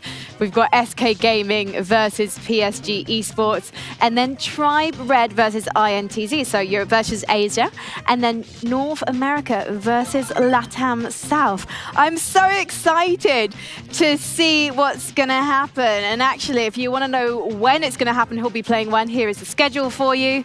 So we are going to be kicking off with Europe versus Asia first. Just 3 more matches, guys. I'm so excited. And I don't know who is going to win it. Woody, obviously, he's got the NA bias, but what about you guys? Let us know who you are supporting, who you'll be cheering on in tomorrow's semi-finals and grand final. And if you'd like to hear more from the players, we've also got interviews that you haven't seen on the broadcast today on the YouTube, because I actually got to catch up with some of them, which was really exciting. They are wonderful people, and I'm rooting for all of them. I'm not allowed to have favorites, and that is absolutely fine with me. We will be back at 10 a.m. CET tomorrow. It is the last show day of the year, and finally, we're going to declare who is the best Brawl Stars team on the planet. Do not miss it.